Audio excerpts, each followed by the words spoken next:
ನಮೋ ಬ್ರಹ್ಮಣ್ಯದೇವಾಯ ರಾಮಾಯಾಕುಂಠಮೇಧಸೆ ಉತ್ತಮಶ್ಲೋಕಧುರ್ಯಾಯ ನ್ಯಸ್ತತನ್ವೇರ್ಪಿತಾಂಘ್ರಯೇ ವಿಷ್ಣುಪತ್ನಿ ಮಹಾಮಾಯೆ ಮಹಾಪುರುಷಲಕ್ಷಣೆ ಪ್ರಿಯೇ ಥಾಮೇ ಮಹಾಭಾಗೆ ಲೋಕಮಾತರ ನಮೋಸ್ತುತೆ ಪ್ರತಪ್ವಾದ್ಭಾತ್ಮಕೆ ವಿಷ್ಣಾವಥವಾಪಿ ಜಗದ್ಭೃತೆ ಭರತೋ ವಾಯುರುದ್ದಿಷ್ಟಃ ಭಾರತೀ ತತ್ಸರಸ್ವತಿ ನ ಹ್ಯಮ್ಮಯಾನಿ ತೀರ್ಥಾನಿ ನ ದೇವಾಃ ಮೃಚ್ಛಿಲಾಮಯಾಃ ತೇ ಪುನಂತ್ಯುರುಕಾಲೇನ ದರ್ಶನಾದೇವ ಸಾಧವಃ. ಓಂ ವಾಚಸ್ಪತಯೇ ನಮಃ. ಓಂ. ಈ ವಾಲ್ಮೀಕಿ ರಾಮಾಯಣದ ಸುಂದರಕಾಂಡದ ಪ್ರವಚನ ಇವತ್ತು 5ನೇ ದಿವಸ ಏನು ನಡೀತದೆ. ಇದರಲ್ಲಿ ನಮ್ಮದೊಂದು ಸೌಭಾಗ್ಯ, ಇದರದೊಂದು ವೈಶಿಷ್ಟ್ಯ ಅಂದರೆ ನಮ್ಮ ಗುರುಗಳಾದಂಥ ಬಂಧುಗಳು ಆದಂಥ ಮಾಳ್ಗಿ ರಾಮಾಚಾರ್ಯರು ಇಲ್ಲಿ ಉಪಸ್ಥಿತರಿದ್ದಾರೆ.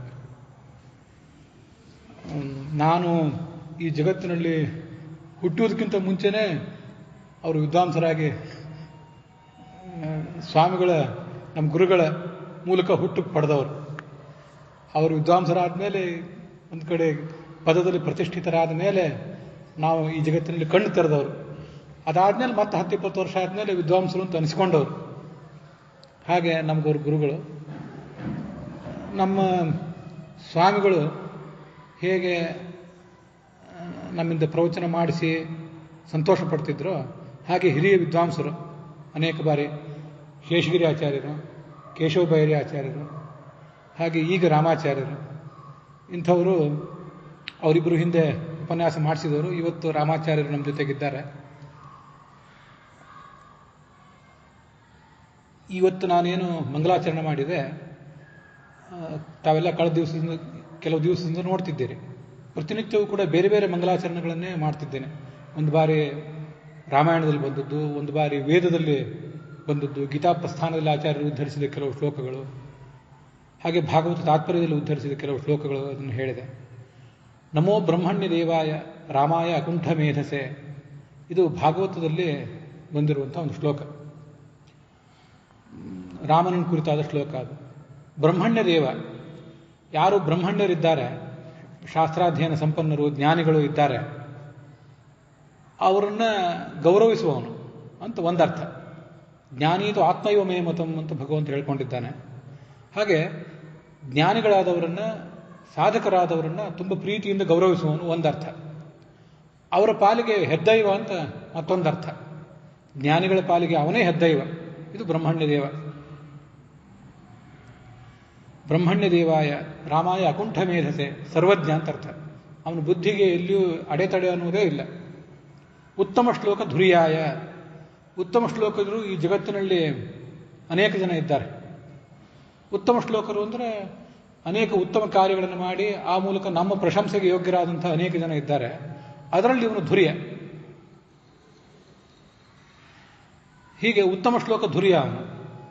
ಮತ್ತೆ ನ್ಯಸ್ತ ತನ್ವೇ ಅರ್ಪಿತಾಂಘ್ರಯೇ, ಯಾರು ಯಾವ ಭಕ್ತರು ತಮ್ಮ ತನು ಹಾಗೆ ಮನ ಇದೆಲ್ಲವನ್ನೂ ಕೂಡ ಆ ಭಗವಂತನಿಗೆ ಅರ್ಪಿಸಿಕೊಂಡಿರ್ತಾರೆ. ಅಲ್ಲಿ ಭಾಗವತದಲ್ಲಿರುವಂಥ ತನು ಅಂಥೇಳಿ, ತನು ಅಂದರೆ ಶರೀರ, ತಮ್ಮ ವ್ಯಕ್ತಿತ್ವವನ್ನೇ ಯಾರು ರಾಮನಿಗೆ ಅರ್ಪಿಸಿಕೊಂಡಿದ್ದಾರೆ ಅಂಥವನಿಗೆ ಅರ್ಪಿತಾಂಘ್ರಯೇ, ತನ್ನ ಪಾದವನ್ನೇ ಕೊಟ್ಟು ಬಿಟ್ಟಿರ್ತಾನೆ, ತನ್ನ ಪಾದಕಮಲವನ್ನೇ ಕೊಟ್ಟಿರ್ತಾನೆ. ನ್ಯಸ್ತ ತನ್ವೇ ಅರ್ಪಿತಾಂಘ್ರಯೇ ಅಂತ. ಅಂಘ್ರಿ ಅಂದರೆ ಪಾದ. ಪಾದ ಅಂದರೆ ಬರೇ ಕಾಲೇನಲ್ಲ, ಭಗವಂತನ ಕಾಲೇನು ತಲೆಯೇನು ಎಲ್ಲವೂ ಒಂದೇ. ಮತ್ತೆ ಆಚಾರ್ಯರು ಅನೇಕ ಕಡೆ ಹೇಳಿರುವಂತೆ ಉತ್ತಮಾನಾಂ ಸ್ವರೂಪಂತೂ ಪಾದಶಬ್ದೇನು ಭಣ್ಯತೆ. ಹಾಗಾಗಿ ಅಂಘ್ರಿ ಅಂದರೆ ಪಾದ, ಪಾದ ಅಂದರೆ ಅವನು ಇಡೀ ಸ್ವರೂಪವೇ. ಅಂಘ್ರಿ ಅಂದ್ರೂ ಇಡೀ ಸ್ವರೂಪವೇ, ತನ್ನನ್ನೇ ತಾನು ಕೊಟ್ಕೋತಾನೆ. ನ್ಯಸ್ತತನ್ವೇ ಅರ್ಪಿತಾಂಘ್ರಿಯೇ. ಈ ಸುಂದರಕಾಂಡದಲ್ಲಿ ಅದು ಈ ಮುಂದೆ ಬರೋದಿದೆ. ಹನುಮಂತ ಇಷ್ಟೆಲ್ಲ ಉತ್ತಮ ಕಾರ್ಯಗಳನ್ನು ಮಾಡಿದಾಗ ಅವನಿಗೆ ಏನು ಕೊಡಬೇಕು ಅಂತ ರಾಮ ಆಲೋಚನೆ ಮಾಡಿ ತನ್ನನ್ನೇ ತಾನು ಕೊಟ್ಕೊಂಡ ಅಂತ, ಸ್ವಾತ್ಮ ಪ್ರದಾನಂ ಅದು ಮಾಡಿಕೊಂಡ ಅಂತ ಅಲ್ಲೇ ನಾವು ಮುಂದೆ ಓದ್ತೇವೆ. ಹೀಗೆ ಅವನು ಯಾರು ತನ್ನನ್ನು ತಮ್ಮನ್ನು ತನಗೆ ಕೊಟ್ಕೊಂಡಿರ್ತಾರೆ ಭಕ್ತರು, ಅಂಥವರಿಗೆ ತನ್ನನ್ನೇ ಕೊಟ್ಕೋತಾನೆ, ತನ್ನ ಸ್ವರೂಪವನ್ನು ತಿಳಿಸ್ತಾನೆ, ಅದರ್ಥ.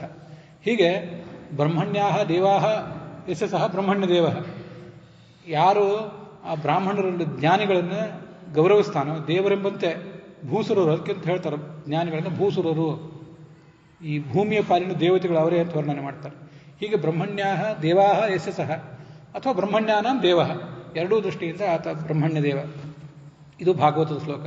ವಿಷ್ಣುಪತ್ನಿ ಮಹಾಮಾಯೆ ಅಂತ ಒಂದು ಲಕ್ಷ್ಮೀದೇವಿ ಕುರಿತಾದ ಶ್ಲೋಕ ಹೇಳಿದೆ. ವಿಷ್ಣು ಮಹಾಮಾಯಳಾದ ವಿಷ್ಣುಪತಿಯೇ ಮಹಾಪುರುಷ ಲಕ್ಷಣೆ.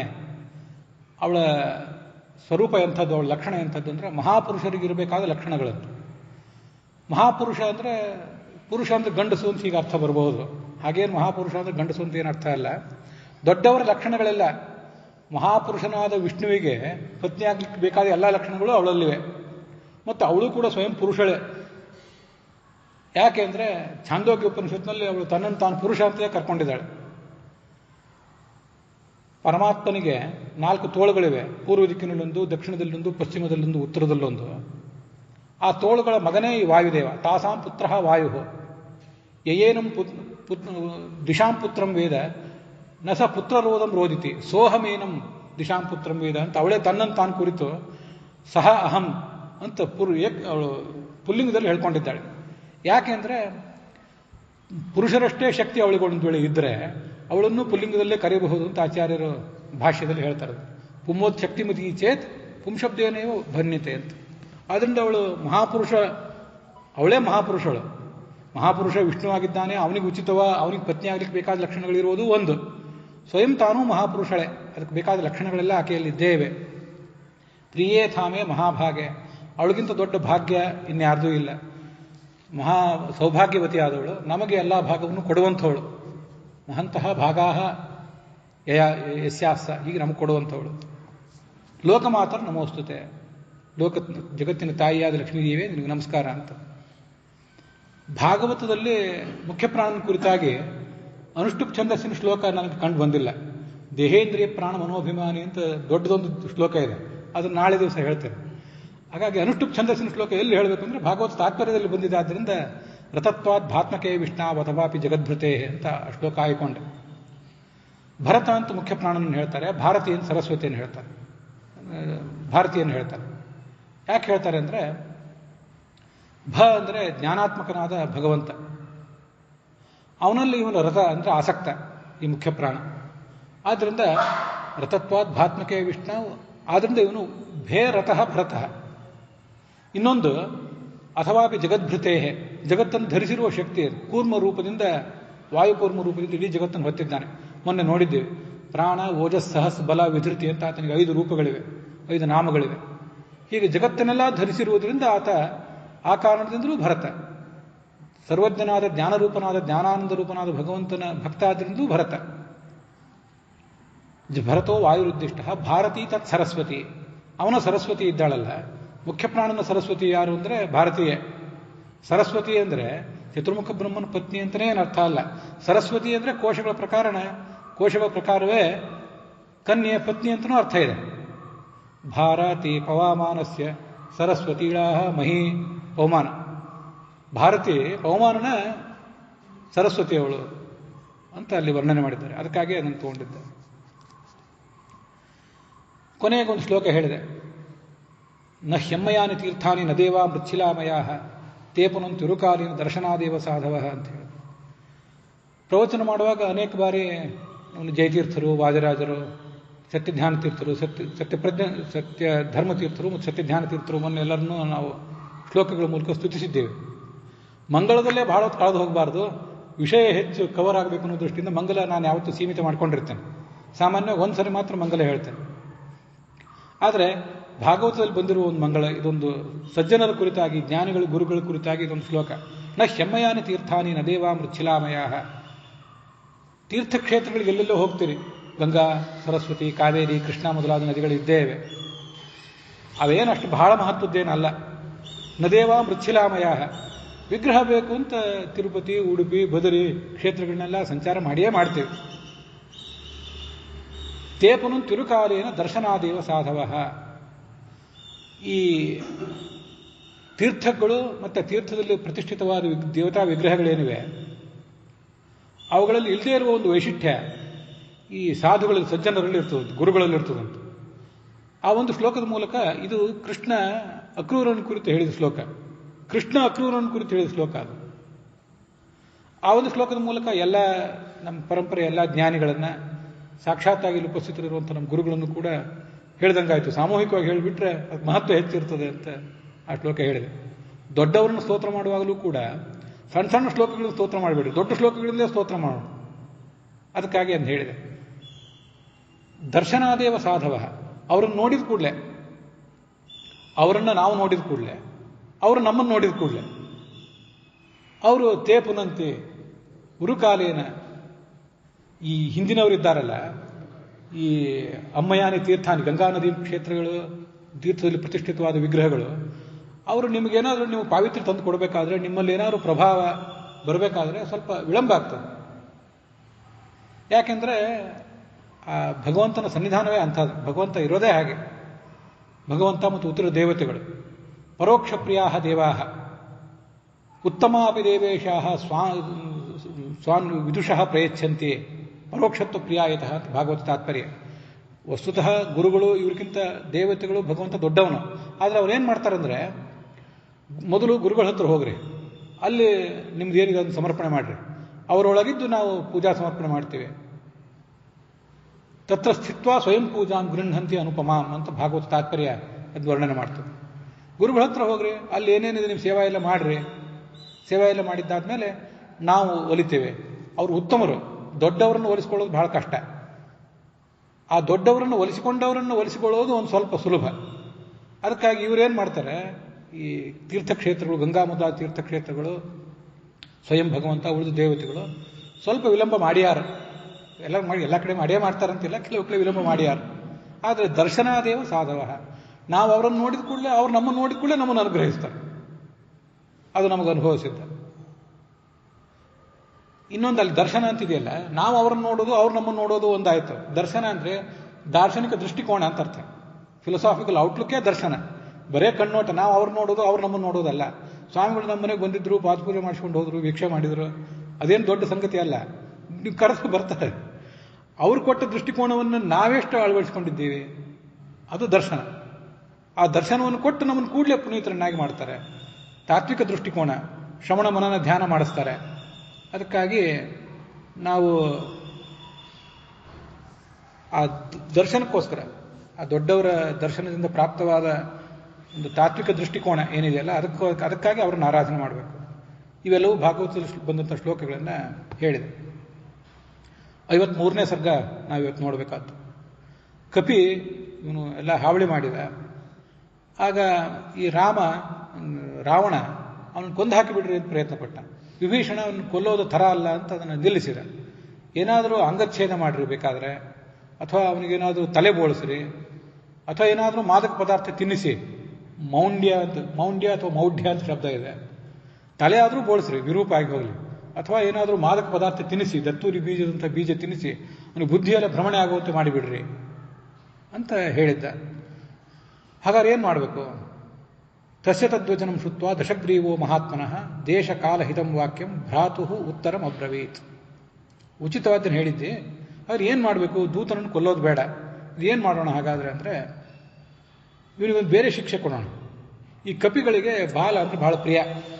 ಅದಕ್ಕಾಗಿ ಬಾಲವನ್ನು ಕತ್ತರಿಸಿ ಬಿಡೋಣ ಎಂದು. ಕಪೀನಾಂ ಕಿಲ ಲಾಂಗೂಲಂ ಇಷ್ಟಂ ಭವತಿ ಭೂಷಣಂ ತದಸ್ಯ ದೀಪ್ಯತಾಂ ಶೀಘ್ರಂ ತೇನ ದಗ್ಧೇನ ಗಚ್ಚತು. ಅದನ್ನು ಸುಡಿಸ್ಕೊಂಡು ಬಾಲ ಕಳ್ಕೊಂಡು ಇವನು ಹೋಗಲಿ, ಎಲ್ಲಿ ಹೋಗ್ತಾನೆ ಅಲ್ಲಿ ಹೋಗಲಿ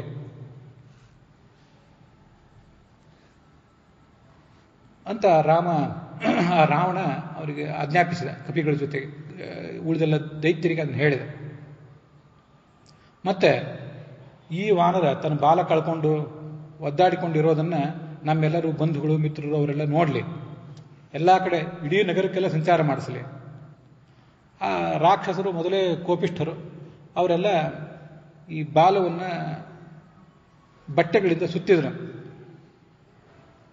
ಅವನು ಬೆಳಿಲಿಕ್ಕೆ ತೊಡಗಿದ. ಅವನ ಬಾಲವೂ ಹಾಗೆ ಬೆಳೀತು.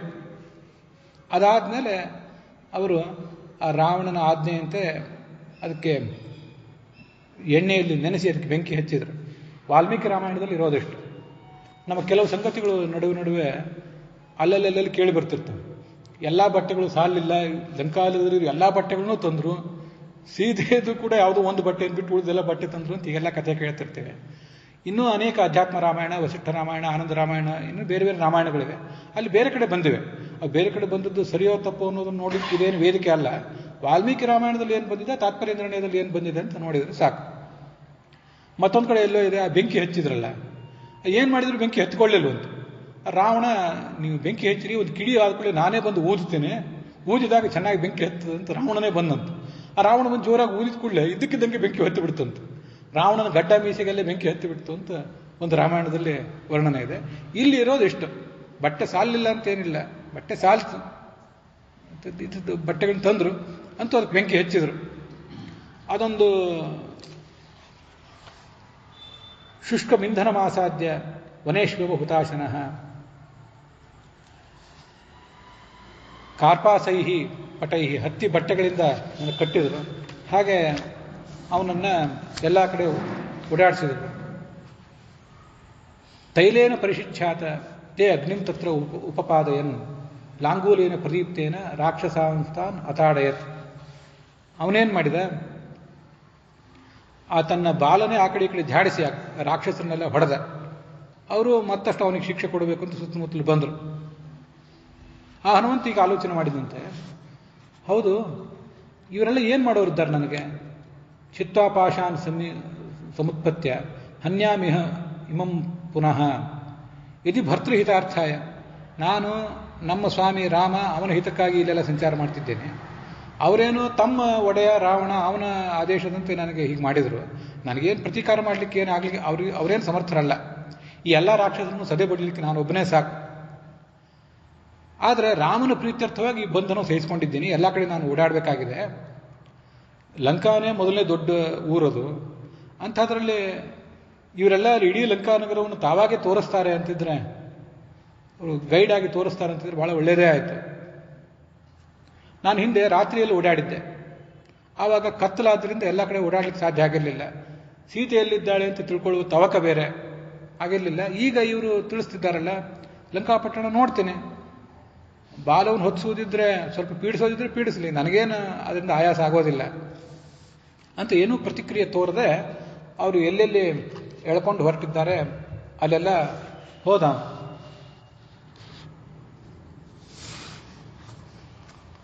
ರಾಮಸ್ಯ ಪ್ರೀತ್ಯರ್ಥಂ ಅಂದರೆ ಯಶೋಜನಕತೆಯ ಅಂತ ಬರೀತಾರೆ ಸತ್ಯಧರ್ಮ ಸ್ವಾಮಿಗಳು. ಇದು ನಾನೊಬ್ಬನೇ ಈ ಕಪಿಗಳನ್ನೆಲ್ಲ ಸದೆ ಬಡಿಬೋದಿತ್ತು, ಸೀತೆಯನ್ನಿಂದ ಹೇಳ್ಕೊಂಡು ಹೋಗ್ಬೋದಿತ್ತು, ಕರ್ಕೊಂಡು ಹೋಗ್ಬೋದಿತ್ತು, ಆದರೆ ಅದು ಮಾಡಲಿಲ್ಲ. ಯಾಕೆಂದರೆ ರಾಮಸ್ಯ ಪ್ರೀತ್ಯರ್ಥಂ, ಆ ರಾಮನ ಪ್ರೀತಿಗಾಗಿ ನನ್ನಲ್ಲೆಲ್ಲ ಸಾಮರ್ಥ್ಯ ಇದ್ದರೂ ನಾನು ಅದನ್ನು ವ್ಯಕ್ತಪಡಿಸೋದು ಬೇಡ ಈಗ. ಯಾಕೆಂದರೆ ಯಶೋಜನಕತೆಯ, ರಾಮನ ಕೀರ್ತಿಯನ್ನು ನಾನು ಕಾಪಾಡಬೇಕು, ಇದು ನನ್ನ ಕರ್ತವ್ಯ. ಅವನ ಘನತೆಗೆ ತಕ್ಕಂತೆ ಅವನೇ ಇಲ್ಲಿ ಬಂದು ಸೀತೆಯನ್ನು ಕರ್ಕೊಂಡು ಹೋಗಬೇಕು, ನಾನು ಆ ಕೆಲಸವನ್ನು ಮಾಡೋದು ಬೇಡ. ಮತ್ತು ಒಂದಿಷ್ಟು ಇವರು ಹಿಂಸೆ ಕೊಟ್ಟರು ಕೂಡ ಹಿಂಸೆಯನ್ನು ತಡೆದುಕೊಂಡು ನಾನು ಊರು ಇಡೀ ನಗರವನ್ನು ನೋಡ್ಕೊಂಡು ಹೋಗ್ತೇನೆ ಅಂತ ಆಲೋಚನೆ ಮಾಡಿದೆ. ಯಶೋಜನಕತೆಯ ಅಂತ ಸತ್ಯಧರ್ಮ ಸ್ವಾಮಿಗಳು ಬರೆದದ್ದು.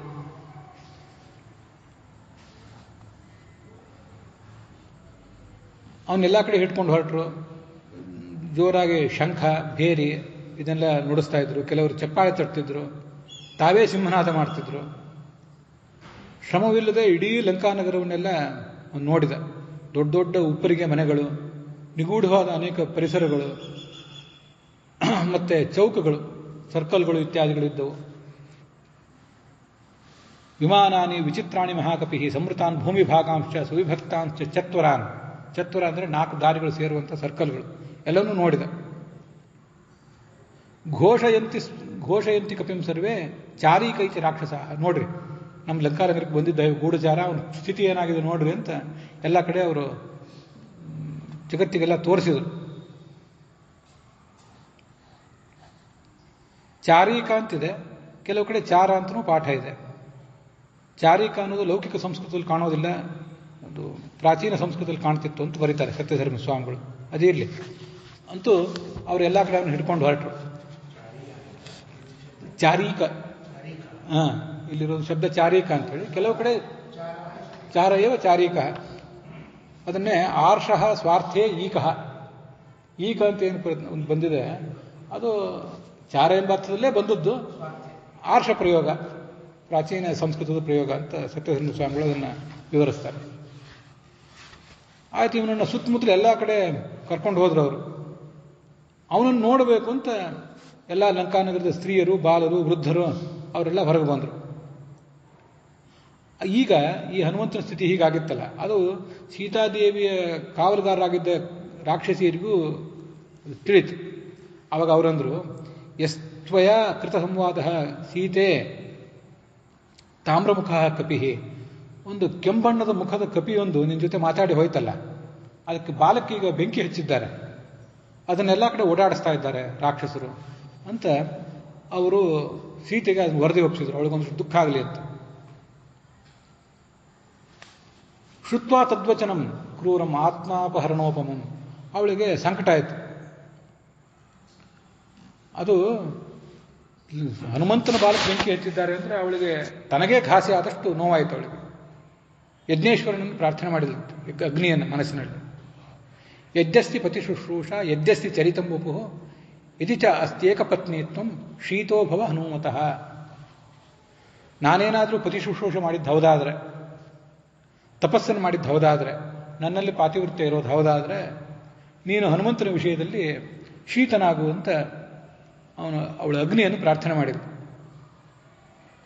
ಪತಿ ಶುಶ್ರೂಷ ಮಾಡಿದ್ಲು, ಮತ್ತೆ ಅಂಥ ದೊಡ್ಡ ತಪಸ್ಸನ್ನಂತೂ ಮಾಡೇ ಇದ್ಲು. ಭಾಗವತದಲ್ಲಿ ಹೇಳ್ತಾರೆ, ಸಮ್ಮಾರ್ಜಯಂತಿ ಇವ ಅಂಥೇಳಿ. ಇಡೀ ಬೇಕಾಷ್ಟು ಜನ ಸೇವಕರಿದ್ದರೂ ಕೂಡ ಶ್ರೀಯತ್ವ ರೂಪಿಣಿ ನಿರ್ಗಾಯಪಾದಯೋ ಕರೋತಿ ಮಾನಂ ಬಹುಧಾ ವಿಭೂತಿಭಿ. ಶ್ರೀರೂಪಿಣಿ ಕೊಣಯತಿ ಚರಣಾರವಿಂದಂ ಲೀಲಾಂಬುದೇನ ಹರಿಸದ್ಮನೆ ಮುಕ್ತ ದೋಷ. ಕೈಯಲ್ಲಿ ಒಂದು ಕಮಲ ಇಟ್ಕೊಂಡು ಓಡಾಡ್ತಿರ್ತಾಳಂತೆ ಲಕ್ಷ್ಮೀದೇವಿ ವೈಕುಂಠದಲ್ಲಿ. ಅವಳ ಕಮಲ ಇಟ್ಕೊಂಡದ್ದು ನೋಡಿದ್ರೆ ಸ್ವಲ್ಪ ಉದ್ದ ಇರ್ತದಂಥದ್ದು, ಕಮಲದ ನಾಳ ಸ್ವಲ್ಪ ಉದ್ದ ಇರ್ತದಂತ. ಸಮ್ಮಾರ್ಜತೀವ ಯದನುಗ್ರಹಣೆಯನ್ನೇ ಯತ್ನಾಹ. ಯಾವ ಲಕ್ಷ್ಮೀದೇವಿ ಅನುಗ್ರಹಕ್ಕಾಗಿ ಉಳಿದವರೆಲ್ಲ ಚಡಪಡಿಸ್ತಿರ್ತಾರೋ ಅಂಥ ಲಕ್ಷ್ಮೀದೇವಿ ಇಡೀ ಆ ಭಗವಂತನ ಮನೆಯನ್ನ, ಅರಮನೆಯನ್ನ ಅವಳು ಸ್ವಯಂ ಗುಡಿಸ್ತಾ ಇದ್ದಾಳೇನೋ. ಯಾಕಂದ್ರೆ ಬಹಳ ಉದ್ದವಾದ ಕಮಲ ಇದೆ, ಆ ಕಮಲ ನೆಲಕ್ಕೆ ತಾಗ್ತಾ ಇರ್ತದೆ. ಅವಳು ಹಿಡ್ಕೊಂಡದ್ದು ಲೀಲೆಗಾಗಿ, ಆದರೆ ಅದರ ಮೂಲಕ ಗುಡಿಸ್ತಿದ್ದಾಳೇನೋ ಅನ್ನುವಂತ ಕಾಣಿಸ್ತದೆ ಅಂತ ವ್ಯಾಸರು ಭಾಗವತದಲ್ಲಿ ವರ್ಣನೆ ಮಾಡ್ತಾರೆ. ಶುಶ್ರೂಷ ಅಂತ ಬಂದಿದ್ದಕ್ಕಾಗಿ ಅದನ್ನು ಹೇಳಿದೆ. ಇಲ್ಲಿ ವಾಲ್ಮೀಕಿ ರಾಮಾಯಣದಲ್ಲಿ ಅವಳು ಮನೆ ಕೆಲಸ ಏನು ಮಾಡ್ತಿದ್ಲು ಅನ್ನೋದರಲ್ಲಿ ಹೆಚ್ಚೇನು ಬಂದಿಲ್ಲ. ಒಂದಿಷ್ಟು ಅಧ್ಯಾತ್ಮ ರಾಮಾಯಣ ಇತ್ಯಾದಿ ಕಡೆಗಳಲ್ಲಿ ಬೇರೆ ಅದ್ರ ಬಗ್ಗೆ ವರ್ಣನೆ ಮಾಡಿದ್ದಾರೆ. ಅಂತೂ ಹೀಗೆ ಶುಶ್ರೂಷ ಮಾಡ್ತಿದ್ದಾಳೆ, ತಪಸ್ಸು ಮಾಡಿದ್ದಾಳೆ. ಇದಿಚ ಅಸ್ತಿ ಏಕಪತ್ನಿತ್ವಂ. ಈಗಂತೂ ಸೀತೆ ರಾಮನಿಗೆ ಒಬ್ಬಳೇ ಪತ್ನಿ. ಮೂಲದಲ್ಲಿಯೂ ಕೂಡ ಲಕ್ಷ್ಮಿಯಾಗಿದ್ದಾಗ ಅವಳು ಒಬ್ಬಳೇ ಪತ್ನಿ. ಅನೇಕ ಜನ ಪತ್ನಿಯರಿರಬಹುದು, ರಾಮಾವತಾರದಲ್ಲಿ ಒಬ್ಬಳೇ ಪತ್ನಿ. ಮೂಲ ರೂಪದಲ್ಲಿ ಮುಖ್ಯ ಪತ್ನಿ ಅವಳು. ಏಕಾನು ಶಬ್ದಕ್ಕೆ ಒಬ್ಬಳು ಅಂತನೂ ಅರ್ಥ ಇದೆ, ಮುಖ್ಯ ಅಂತನೂ ಅರ್ಥ ಇದೆ. ಆದ್ದರಿಂದ ಮುಂದಿನ ಕೃಷ್ಣಾವತಾರದಲ್ಲಿ ಆಗಲಿ ಮತ್ತೆ ಯಾವುದೇ ಸಂದರ್ಭದಲ್ಲಿ ಆಗಲಿ ಶ್ರೀಭೂ ದುರ್ಗಾ ಅಂತ ಅವಳದೇ 3 ರೂಪಗಳು. ಇನ್ನೂ 6 ಜನ ಷಣ್ಮಹಿಷಿಯರಿದ್ದಾರೆ, ಅವರೆಲ್ಲ ಪತ್ನಿಯರಿದ್ದಾರೆ ಅವನಿಗೆ. ಆದರೂ ಮುಖ್ಯ ಪತ್ನಿ ಅವಳೇ, ಏಕಂದ್ರೆ ಮುಖ್ಯಳೂ ಹೌದು. ಆದ್ದರಿಂದ ಇಷ್ಟೆಲ್ಲ ನಾನು ಮಾಡಿದ್ದೇನೆ, ಪತಿವೃತ್ತಿ ಆಗಿದ್ದೇನೆ, ಇಷ್ಟೆಲ್ಲ ನಾನು ಮಾಡಿದ್ದು ಹೌದಾದರೆ, ನನ್ನ ಪತಿಗೆ ನನ್ನ ವಿಷಯದಲ್ಲಿ ಸ್ವಲ್ಪ ಆದರೂ ಕರುಣೆ ಇರೋದು ಹೌದಾದರೆ, ನನ್ನ ಭಾಗ್ಯ ಏನಾದರೂ ಇನ್ನೂ ಉಳಿದಿದ್ದರೆ, ಯದಿವಾ ಭಾಗ್ಯಶೇಷೋಮೆ ಶೀತೋಭವ ಹನುಮತಃ, ಆ ಹನುಮಂತನಿಗೆ ನೀನು ಶೀತನಾಗು, ತಂಪು ಮಾಡು ಅಂತ ಪ್ರಾರ್ಥನೆ ಮಾಡಿದ್ಲು. ಯಾರನ್ನು ಪ್ರಾರ್ಥನೆ ಮಾಡಿದ್ಲು? ಅಗ್ನಿಯನ್ನ ಅವಳೇನು ಪ್ರಾರ್ಥನೆ ಮಾಡಬೇಕಾದ ಅಗತ್ಯ ಏನಿಲ್ಲ. ಅಗ್ನಿಯಂತರ್ಗತನಾದ ಪರಶುರಾಮನನ್ನು ಪ್ರಾರ್ಥನೆ ಮಾಡಿದ್ಲು ಅಂತ ತಿಳ್ಕೊಳ್ಬಹುದು. ಇಲ್ಲಿ ಸತ್ಯಧರ್ಮ ಸ್ವಾಮಿಗಳು ಹಾಗೇನು ಹೇಳಲಿಲ್ಲ. ಅವಳು ಪ್ರಾರ್ಥನೆ ಮಾಡುವುದೇನಿದ್ರೂ ತನ್ನ ಪತಿಯನ್ನೇ ಪ್ರಾರ್ಥನೆ ಮಾಡ್ತಾಳೆ.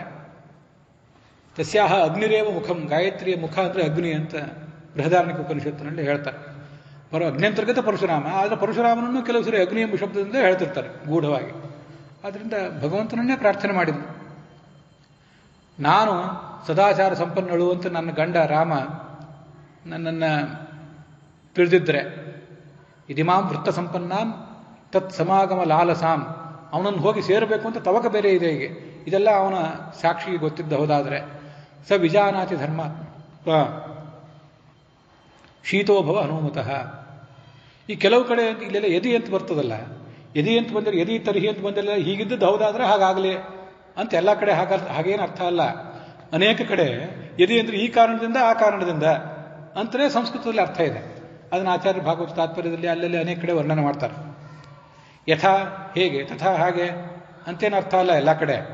ಯದಿ ಅಂದರೆ ಒಂದು ಪಕ್ಷ, ತರ್ಹಿ ಅಂದರೆ ಇನ್ನೊಂದು ಪಕ್ಷ, ಆ ಪಕ್ಷದಲ್ಲಿ ಅಂತ ಹಾಗೇನು ಅರ್ಥ ಅಲ್ಲ. ಅವ್ಯಯಗಳಿಗೆ ಅನೇಕ ಅರ್ಥ ಇದೆ. ಈ ಕಾರಣದಿಂದ ಆ ಕಾರಣದಿಂದ, ನಾನು ವೃತ್ತ ಸಂಪನ್ನಳಾಗಿದ್ದೇನೆ ಆ ಕಾರಣದಿಂದ ಅವನು ಕಾಪಾಡಲಿ ಅಂತಲೇ ಅರ್ಥ ಮಾಡಲಿಕ್ಕೆ ಬರ್ತದೆ ಅದಕ್ಕೆ. ಹಾಗೆ ಆಚಾರ್ಯ ಅನೇಕ ಕಡೆ ತೋರಿಸಿಕೊಟ್ಟಿದ್ದಾರೆ. ಭಾಗವತಾದಿಗಳಲ್ಲೂ ಅಂಥ ಪ್ರಯೋಗ ಇದ್ದೇ ಇವೆ. ಆದ್ದರಿಂದ ಹನುಮಂತನಿಗೆ ನೀನು ಶೀತನಾಗಬೇಕು. ಸುಗ್ರೀವ ನನ್ನನ್ನು ಈ ಸಂಕಟದಿಂದ ಕಾಪಾಡ್ತಾನೆ ಅನ್ನೋದು ಸತ್ಯ ಆದರೆ ನೀನು ಶೀತನಾಗಬೇಕು. ಇದು ಅಗ್ನಿ ಎಲ್ಲದಕ್ಕೂ ಸಾಕ್ಷಿಯಾಗಿದೆ. ಈಗ ಅವಳು ಹಿಂದೆ ಅಪಹಾರ ಆಗುವಾಗಲೂ ಕೂಡ ಅಗ್ನಿ ಅವಳನ್ನು ಕರ್ಕೊಂಡು ಹೋಗಿದ್ದ. ಮುಂದೆ ಸೀತೆಯನ್ನು ರಾಮ ಬಿಡಿಸ್ಕೊಂಡು ಹೋಗುವಾಗಲೂ ಅಗ್ನಿ ಸಾಕ್ಷಿಯಾಗಿ ಅವಳ ಪಾವಿತ್ರ್ಯವನ್ನು ಜಗತ್ತಿಗೆ ತೋರಿಸಿ ಕರ್ಕೊಂಡು ಹೋಗ್ತಾನೆ. ಅಗ್ನಿ ಆಗಿದ್ದ ಪ್ರತಿಯೊಂದಕ್ಕೂ ಸಾಕ್ಷಿನೇ ಅವನು. ಅಗ್ನ್ಯಂತರ್ಗತನಾದ ಭಗವಂತನೇ ಸಾಕ್ಷಿ. ಹೀಗೆ ಅವಳು ಪ್ರಾರ್ಥನೆ ಮಾಡಲಿಕ್ಕೆ ತೊಡಗಿದಂತೆ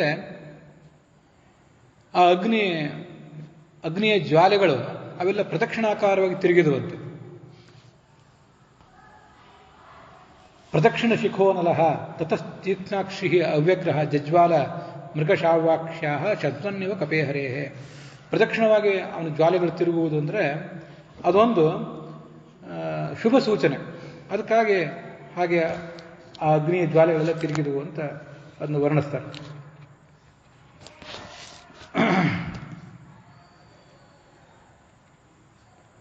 ಹನುಮತಃ ಅಗ್ನಿಭಯಂ ನಾಸ್ತೀತಿ ಸೀತಾ ಸ್ವಾಸ್ಥ್ಯಕರತ್ವಂ ವಾಯೋ ಜ್ಞೇಯಂ.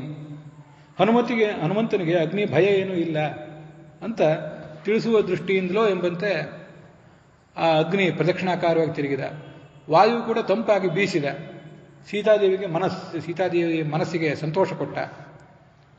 ಇವನು ಅನ್ಕೊಂಡ, ಹೌದು ನನ್ನ ಬಾಲ ಏನೋ ಉರಿತಿದೆ, ಹೌದು, ಆದರೆ ಇಲ್ಲೇನು ತೊಂದರೆ ಆಗ್ತಿಲ್ವಲ್ಲ ಅಂತೇನೋ ತಂಪಾದ ವಸ್ತುವನ್ನಲ್ಲಿಟ್ಟಂತೆ ಶಿಶಿರಸ್ಯೇವ ಸಂಪಾತಃ ಲಾಂಗೂಲಾಗ್ಲೇ ಪ್ರತಿಷ್ಠಿತ, ಏನೋ ಮಂಜುಗಡ್ಡೆ ಇಟ್ಟಂತೆ ಅಥವಾ ಮತ್ತೊಂದೇನೋ ತಂಪು ವಸ್ತು ಇಟ್ಟಂತೆ ಭಾಸ ಆಗ್ತಿದೆಯಲ್ಲ. ಇರಬಹುದು, ರಾಮನ ಪ್ರಭಾವವೇ ಇರಬಹುದು. ನನ್ನ ವಿಷಯದಲ್ಲಿ ಅಗ್ನಿ ಶೀತಲ ಆಗಿರಬಹುದು. ಯಾಕೆಂದರೆ ಹಿಂದೆ ನಾನು ಸಮುದ್ರ ದಾಟಿಕೊಂಡು ಬಂದಲ್ಲ, ನನಗೆ ಅನೇಕ ವಿಘ್ನಗಳು ಆವಾಗ ಬಂದವಲ್ಲ. ಆ ವಿಘ್ನಗಳ ಪರಿಹಾರ ಯಾರಿಂದ ಕಂಡವು? ಯಾರ ಮಹಾತ್ಮ್ಯದಿಂದ? ರಾಮನ ಮಹಾತ್ಮ್ಯದಿಂದ ಕಂಡುವಲ್ಲ ಅದೆಲ್ಲ. ಯಜಿತಾವತ್ ಸಮುದ್ರಸ್ಯ ಮೈನಾಕಸ್ಯ ಧೀಮತಃ.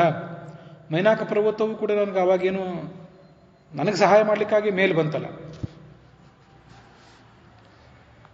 ನಿತ್ಯಂ ಅನುಪಾಸೀನಸ್ಯಾಪಿ ಮೈನಾಕಸ್ಯದಿ ರಾಮಾರ್ಥಂ ತಾದೃಕ್ ಸಂಭ್ರಮಸ್ತರ್ಹಿ ನಿತ್ಯಂ ರಾಮೋಪಾಸಿತಾಗ್ನಿ ಸ್ವಸ್ವಭಾವ ವೈಪರೀತ್ಯಂ ಶೈತ್ಯಂ ಕಿಮ್ನ ಕರಿಷ್ಯತಿ ಇತಿ ಭಾವ ಅಂತಾರೆ ಸತ್ಯಧರ್ಮರು. ನಾನೇನು ಮೈನಾಕ ಪರ್ವತಕ್ಕೆ ಯಾವತ್ತಾರು ಸೇವೆ ಮಾಡಿದ್ನ?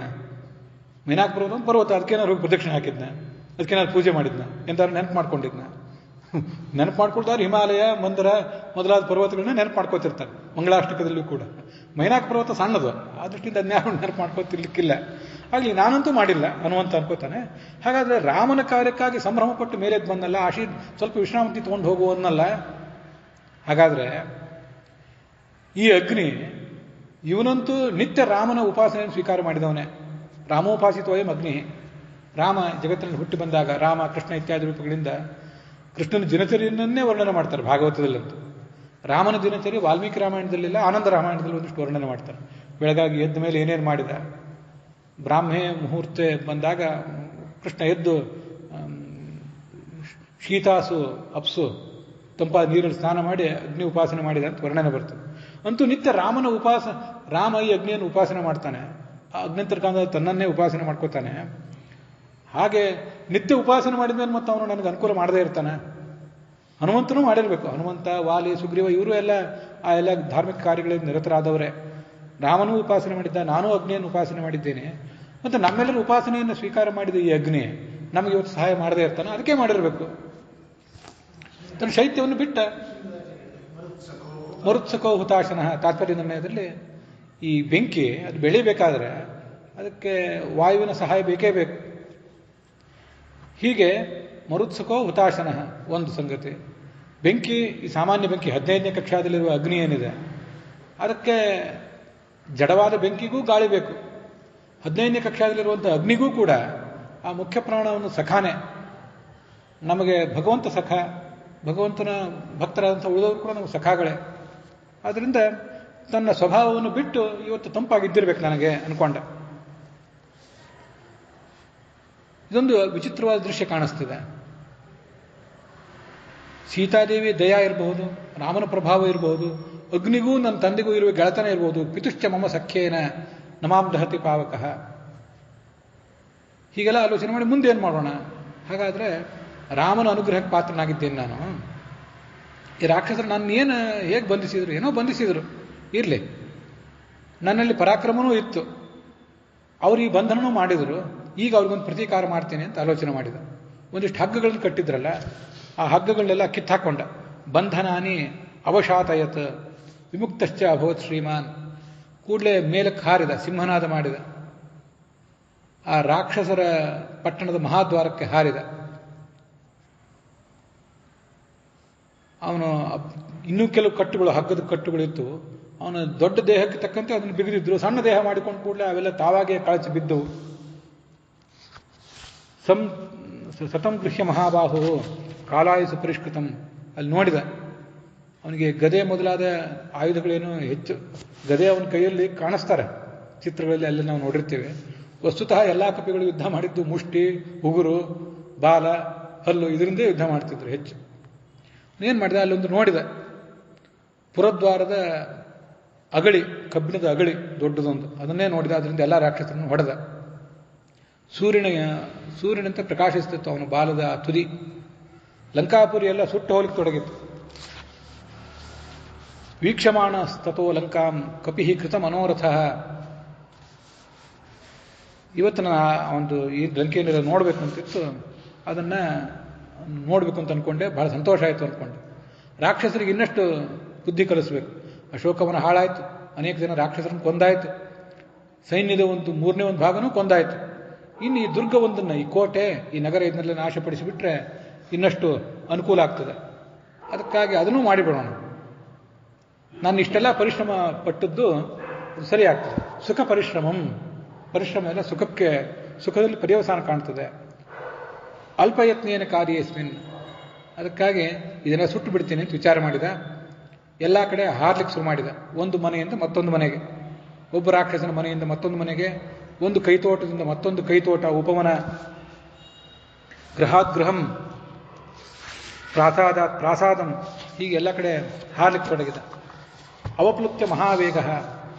ಕೊನೆಗೆ ಅಲ್ಲಿ ಆ ಮಂತ್ರಿ ಪ್ರಹಸ್ತನ ಮನೆ ಕಾಣಿಸಿತು, ಅದಕ್ಕೂ ಬೆಂಕಿ ಹೆಚ್ಚಿದೆ. ಮುಂದೆ ವಜ್ರಧಮುಷ್ಟ್ರ ಅಂತ ಮತ್ತೊಬ್ಬ ಮಂತ್ರಿ, ಅವನ ಮನೆಗೆ ಬೆಂಕಿ ಹೆಚ್ಚಿದ. ಶುಕ, ಸಾರಣ, ಇಂದ್ರಜಿತ್, ಇವರೆಲ್ಲರ ಜಂಬುಮಾಲಿ, ಸುಮಾಲಿ, ಅದರಲ್ಲಿ ಕೆಲವರು ಸತ್ತೇ ಹೋಗಿದ್ರು, ಮನೆಗಳಿನ್ನೂ ಇದ್ದು ಅಲ್ಲ, ಅವಕ್ಕೂ ಬೆಂಕಿ ಹೆಚ್ಚಿದೆ. ರಶ್ಮಿಕೇತು, ಮಕರಾಕ್ಷ, ಬ್ರಹ್ಮಶತ್ರು, ಯಜ್ಞಶತ್ರು, ಹೆಸರುಗಳನ್ನು. ಯಜ್ಞಶತ್ರು ಅಂತ, ಯಜ್ಞಕ್ಕೆ ತಾನಂತೂ ತನ್ನ ಜೀವಮಾನದಲ್ಲಿ ಯಾವುದೇ ಯಜ್ಞ ಮಾಡಲಿಲ್ಲ, ಇನ್ನೊಬ್ರು ಯಜ್ಞ ಮಾಡಿದರೆ ಅದಕ್ಕೂ ಶತ್ರು. ಬ್ರಹ್ಮ, ಪರಮಾತ್ಮ, ಬ್ರಹ್ಮ ಅಂದರೆ ವೇದ, ಎಲ್ಲದಕ್ಕೂ ಶತ್ರುವೇ. ನಿಕುಂಭ, ಕುಂಭ, ಎಲ್ಲರ ಮನೆಯನ್ನು ಸುಟ್ಟು ಹಾಕಿದ. ವಿಭೀಷಣನ ಮನೆಯೊಂದನ್ನು ಸುಡಲಿಲ್ಲ. ವರ್ಜಯಿತ್ವ ಮಹಾತೇಜ ವಿಭೀಷಣ ಗೃಹಂ ಪ್ರತಿ. ಅವನೊಬ್ಬನ ಮನೆಯನ್ನು ಅವನು ಸುಡಲಿಲ್ಲ. ಅನೇನ ವಿಭೀಷಣ ಸಾಧುತ್ವ ಇವ ಅನ್ಯೋನ್ಯ ಸಮ್ಮಿಳಿತಾಯಾಮಪಿ ಸಜ್ಞಾನ ದಾಹ ತದಭಾವಯೋ ಹನುಮದಿಚ್ಛಾನುಸಾರಿ ಪ್ರವೃತ್ತಿ ಅಗ್ನೇಶ್ಚ ದ್ಯೋತ್ಯತೆ. ಸತ್ಯಧರ್ಮ ಸ್ವಾಮಿ ಹೇಳ್ತಾರೆ. ಅದೊಂದು ಮನೆಯನ್ನು ಬಿಡ್ಲಿಕ್ಕೆ ಹೇಗೆ ಸಾಧ್ಯ? ಅಗ್ನಿ, ಅದರ ಜ್ವಾಲೆಗಳು, ದೊಡ್ಡ ದೊಡ್ಡ ಜ್ವಾಲೆಗಳು ಎಲ್ಲ ಕಡೆ ಹರಡ್ತಿರ್ತವೆ. ಮನೆಗಳು ಮತ್ತೆ ಇಲ್ಲೊಂದು ಮನೆ, ಇನ್ನೊಂದು ಕಿಲೋಮೀಟರ್ ದೂರ ಇನ್ನೊಂದು ಮನೆ, ಹಂಗೇನು ಇರೋದಿಲ್ವಲ್ಲ, ಪಕ್ಕದಲ್ಲೇ ಇರ್ತವೆ, ಬಹಳ ಅಂತರ ಏನು ಇರೋದಿಲ್ಲ. ಅದು ಒಂದು ಮನೆಗಳೆಲ್ಲ ಸಂಲಗ್ನ ಆಗಿರ್ತವೆ, ಒಂದಕ್ಕೊಂದು ಅಂಟಿಕೊಂಡಿರ್ತವೆ. ಸಾಮಾನ್ಯವಾಗಿ ಸ್ವಲ್ಪ ಅಂತರ ಇರ್ತದೆ ಅಷ್ಟೇ. ಅಷ್ಟಾದರೂ ಕೂಡ ಉಳಿದ ಮನೆಗಳು ಸುಟ್ಟು ಇನ್ನೊಂದು ಮನೆ ಸುಡಲಿಲ್ಲ ಅಂದರೆ ಇದೆಲ್ಲ ಬೇರೆ ಏನಲ್ಲ, ಆ ಅಗ್ನಿಯೂ ಕೂಡ ಹನುಮಂತನ ಇಚ್ಛೆ ಅಂತ ನಡ್ಕೊಂಡ. ಆದ್ದರಿಂದ ಹೀಗೆಲ್ಲ ಆಯ್ತಷ್ಟೆ. ಇದಷ್ಟೇ ಅಲ್ಲ, ಮುಂದೆ ಸೀತೆ ಇದ್ದ ಪ್ರದೇಶಕ್ಕೂ ಏನೂ ಆಗಲಿಲ್ಲ ಅಂತ ಬಂತಲ್ಲ, ಅದು ಎಲ್ಲ ಹೀಗೇನೆ. ಇಲ್ಲದೆ ಹೋದರೆ ಅಂಥ ಎಲ್ಲ ಅಗಾಧವಾದ ಪರಿಸರದಲ್ಲಿ ಏನೂ ನಿಯಂತ್ರಣ ಇಲ್ಲದೇನೆ ಬೆಂಕಿ ಎಲ್ಲ ಕಡೆ ಹರಡಿ ಹೋಗುವಾಗ ವಿಭೀಷಣ ಮನೆಯೂ ಸುಟ್ಟು ಹೋಗಬೇಕು, ಲಂಕೆ ಸೀತೆ ಇದ್ದ ಪ್ರದೇಶಕ್ಕೂ ತೊಂದರೆ ಆಗಬೇಕು. ಹಾಗಾಗಲಿಲ್ಲ. ವಿಭೀಷಣನ ಮನೆ ಸುರಕ್ಷಿತವಾಗಿತ್ತು. ಸೀತೆಯ ಪರಿಸರದ ಬಗ್ಗೆ ಮುಂದೆ ಬರೋದು. ರಾವಣನ ಮನೆಗೆ ಬಂದ, ಅಲ್ಲೂ ಬೆಂಕಿ ಹಾಕಿದ, ಜೋರಾಗಿ ಗರ್ಜನೆ ಬೇರೆ ಮಾಡಿದ. ಈ ಅಗ್ನಿ ಎಲ್ಲ ಕಡೆ ಹರಡಿಕೊಂಡಿತ್ತು.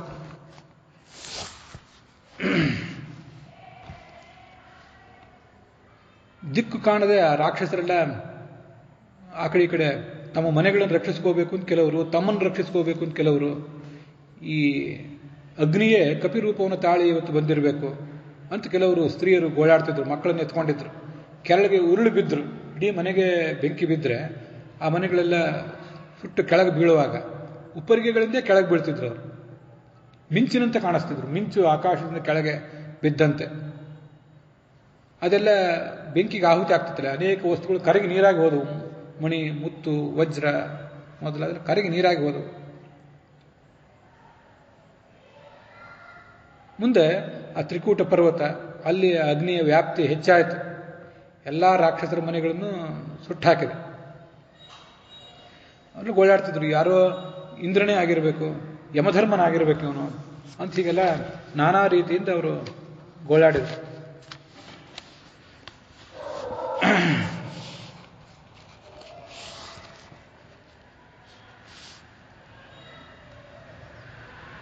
ಈ ಬ್ರಹ್ಮನ ಕೋಪ, ಬ್ರಹ್ಮ, ಈ ಚತುರ್ಮುಖ ಬ್ರಹ್ಮ ನಮ್ಮ ರಾವಣನಿಗೆ ಬೇಕಾದಷ್ಟು ವರಗಳನ್ನು ಕೊಟ್ಟವನು.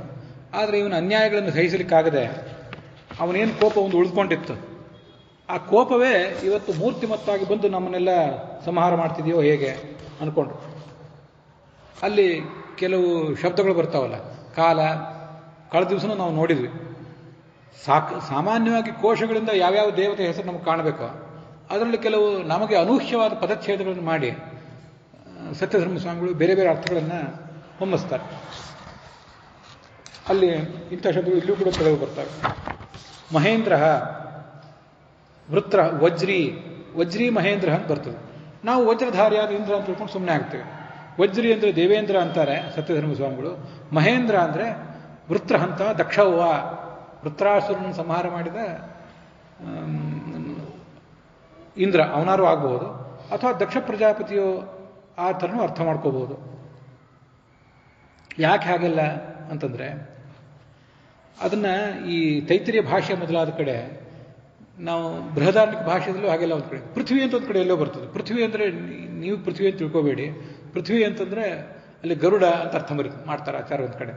ಹಾಗೆ ತೈತ್ರಿಯ ಭಾಷೆಯಲ್ಲಿ ಈ ಆನಂದ ತಾರತಮ್ಯ, ಮೋಕ್ಷದ ಆನಂದ ತಾರತಮ್ಯವನ್ನು ಹೇಳುವಂಥ ಪ್ರಸಂಗ ಇದೆಯಲ್ಲ, ತೇಭ್ಯೋ ದಕ್ಷಶ್ಚ ಇಂದ್ರನಾಮ ಸಹೀಂದುಂ ರಾಯಯತ್ ಪುರ ಇತಿ ತೈತ್ರಿಯ ಭಾಷೋಕ್ತೇ. ತೈತ್ರಿಯ ಭಾಷೆಯನ್ನು ಸತ್ಯಧರ್ಮ ಸ್ವಾಮಿಗಳಲ್ಲಿ ಉಲ್ಲೇಖ ಮಾಡಿದ್ದಾರೆ. ಯಾವುದೋ ಒಂದು ನೀವು ಕೋಶದಲ್ಲಿ ಇರುವಂತೆ ಕೋಶದಲ್ಲಿ ನೋಡ್ಕೊಂಡಿರುವಂತೆ ಅರ್ಥ ಮಾಡಿ ಸುಮ್ಮನೆ ಆಗಬೇಡಿ. ಕೆಲವು ಕಡೆ ಇಲ್ಲಿರುವ ಶಬ್ದಗಳಿಗೆ ಹೆಚ್ಚಿನ ಅರ್ಥಗಳನ್ನು ತಗೊಳ್ರಿ, ಆವಾಗ ಅನೇಕ ದೇವತೆಗಳನ್ನು ನಾವಿಲ್ಲಿ ನೋಡಿದಂತಾಗ್ತದೆ ಅಂತ ಅರ್ಥ ಬರೀತಾರೆ. ಆದ್ದರಿಂದ ಇಂದ್ರ ಎಂಬ ಹೆಸರಿನಿಂದ ದಕ್ಷಿಣನ್ನು ಒಂದು ಕಡೆ ತಗೊಂಡಿದ್ದಾರೆ ಅಲ್ಲಿ ತೈತರಿಯ ಭಾಷೆಯಲ್ಲಿ. ಅಂಥದನ್ನು ಇಟ್ಕೊಳ್ರಿ. ಹೀಗೆಲ್ಲ ಅರ್ಥಗಳನ್ನು ಹೇಳ್ತಾರೆ. ಕಾಲ ಸಂಹಾರಕ, ಜಗತ್ ಸಂಹಾರಕ, ಕಾಲರೂಪಿ ದೇವ, ತ್ರಿದಶೇಶ್ವರ, ದೇವತೆಗಳ ಅಧಿಪತಿ ಬರೇ ಇಂದ್ರ ಅಂತ ಅಷ್ಟೇ ಅಲ್ಲ, ದೇವಸೇನಾಪತಿಯಾದ ಷಣ್ಮುಖನನ್ನು ತಗೊಳ್ಬೇಕು ಅಂತ ಇನ್ನೊಂದು ಕಡೆ ಬಂದಿತ್ತಲ್ಲ, ಹಾಗೆ ಇಲ್ಲೂ ಒಂದು ಕಡೆ ಹೇಳ್ತಾರೆ.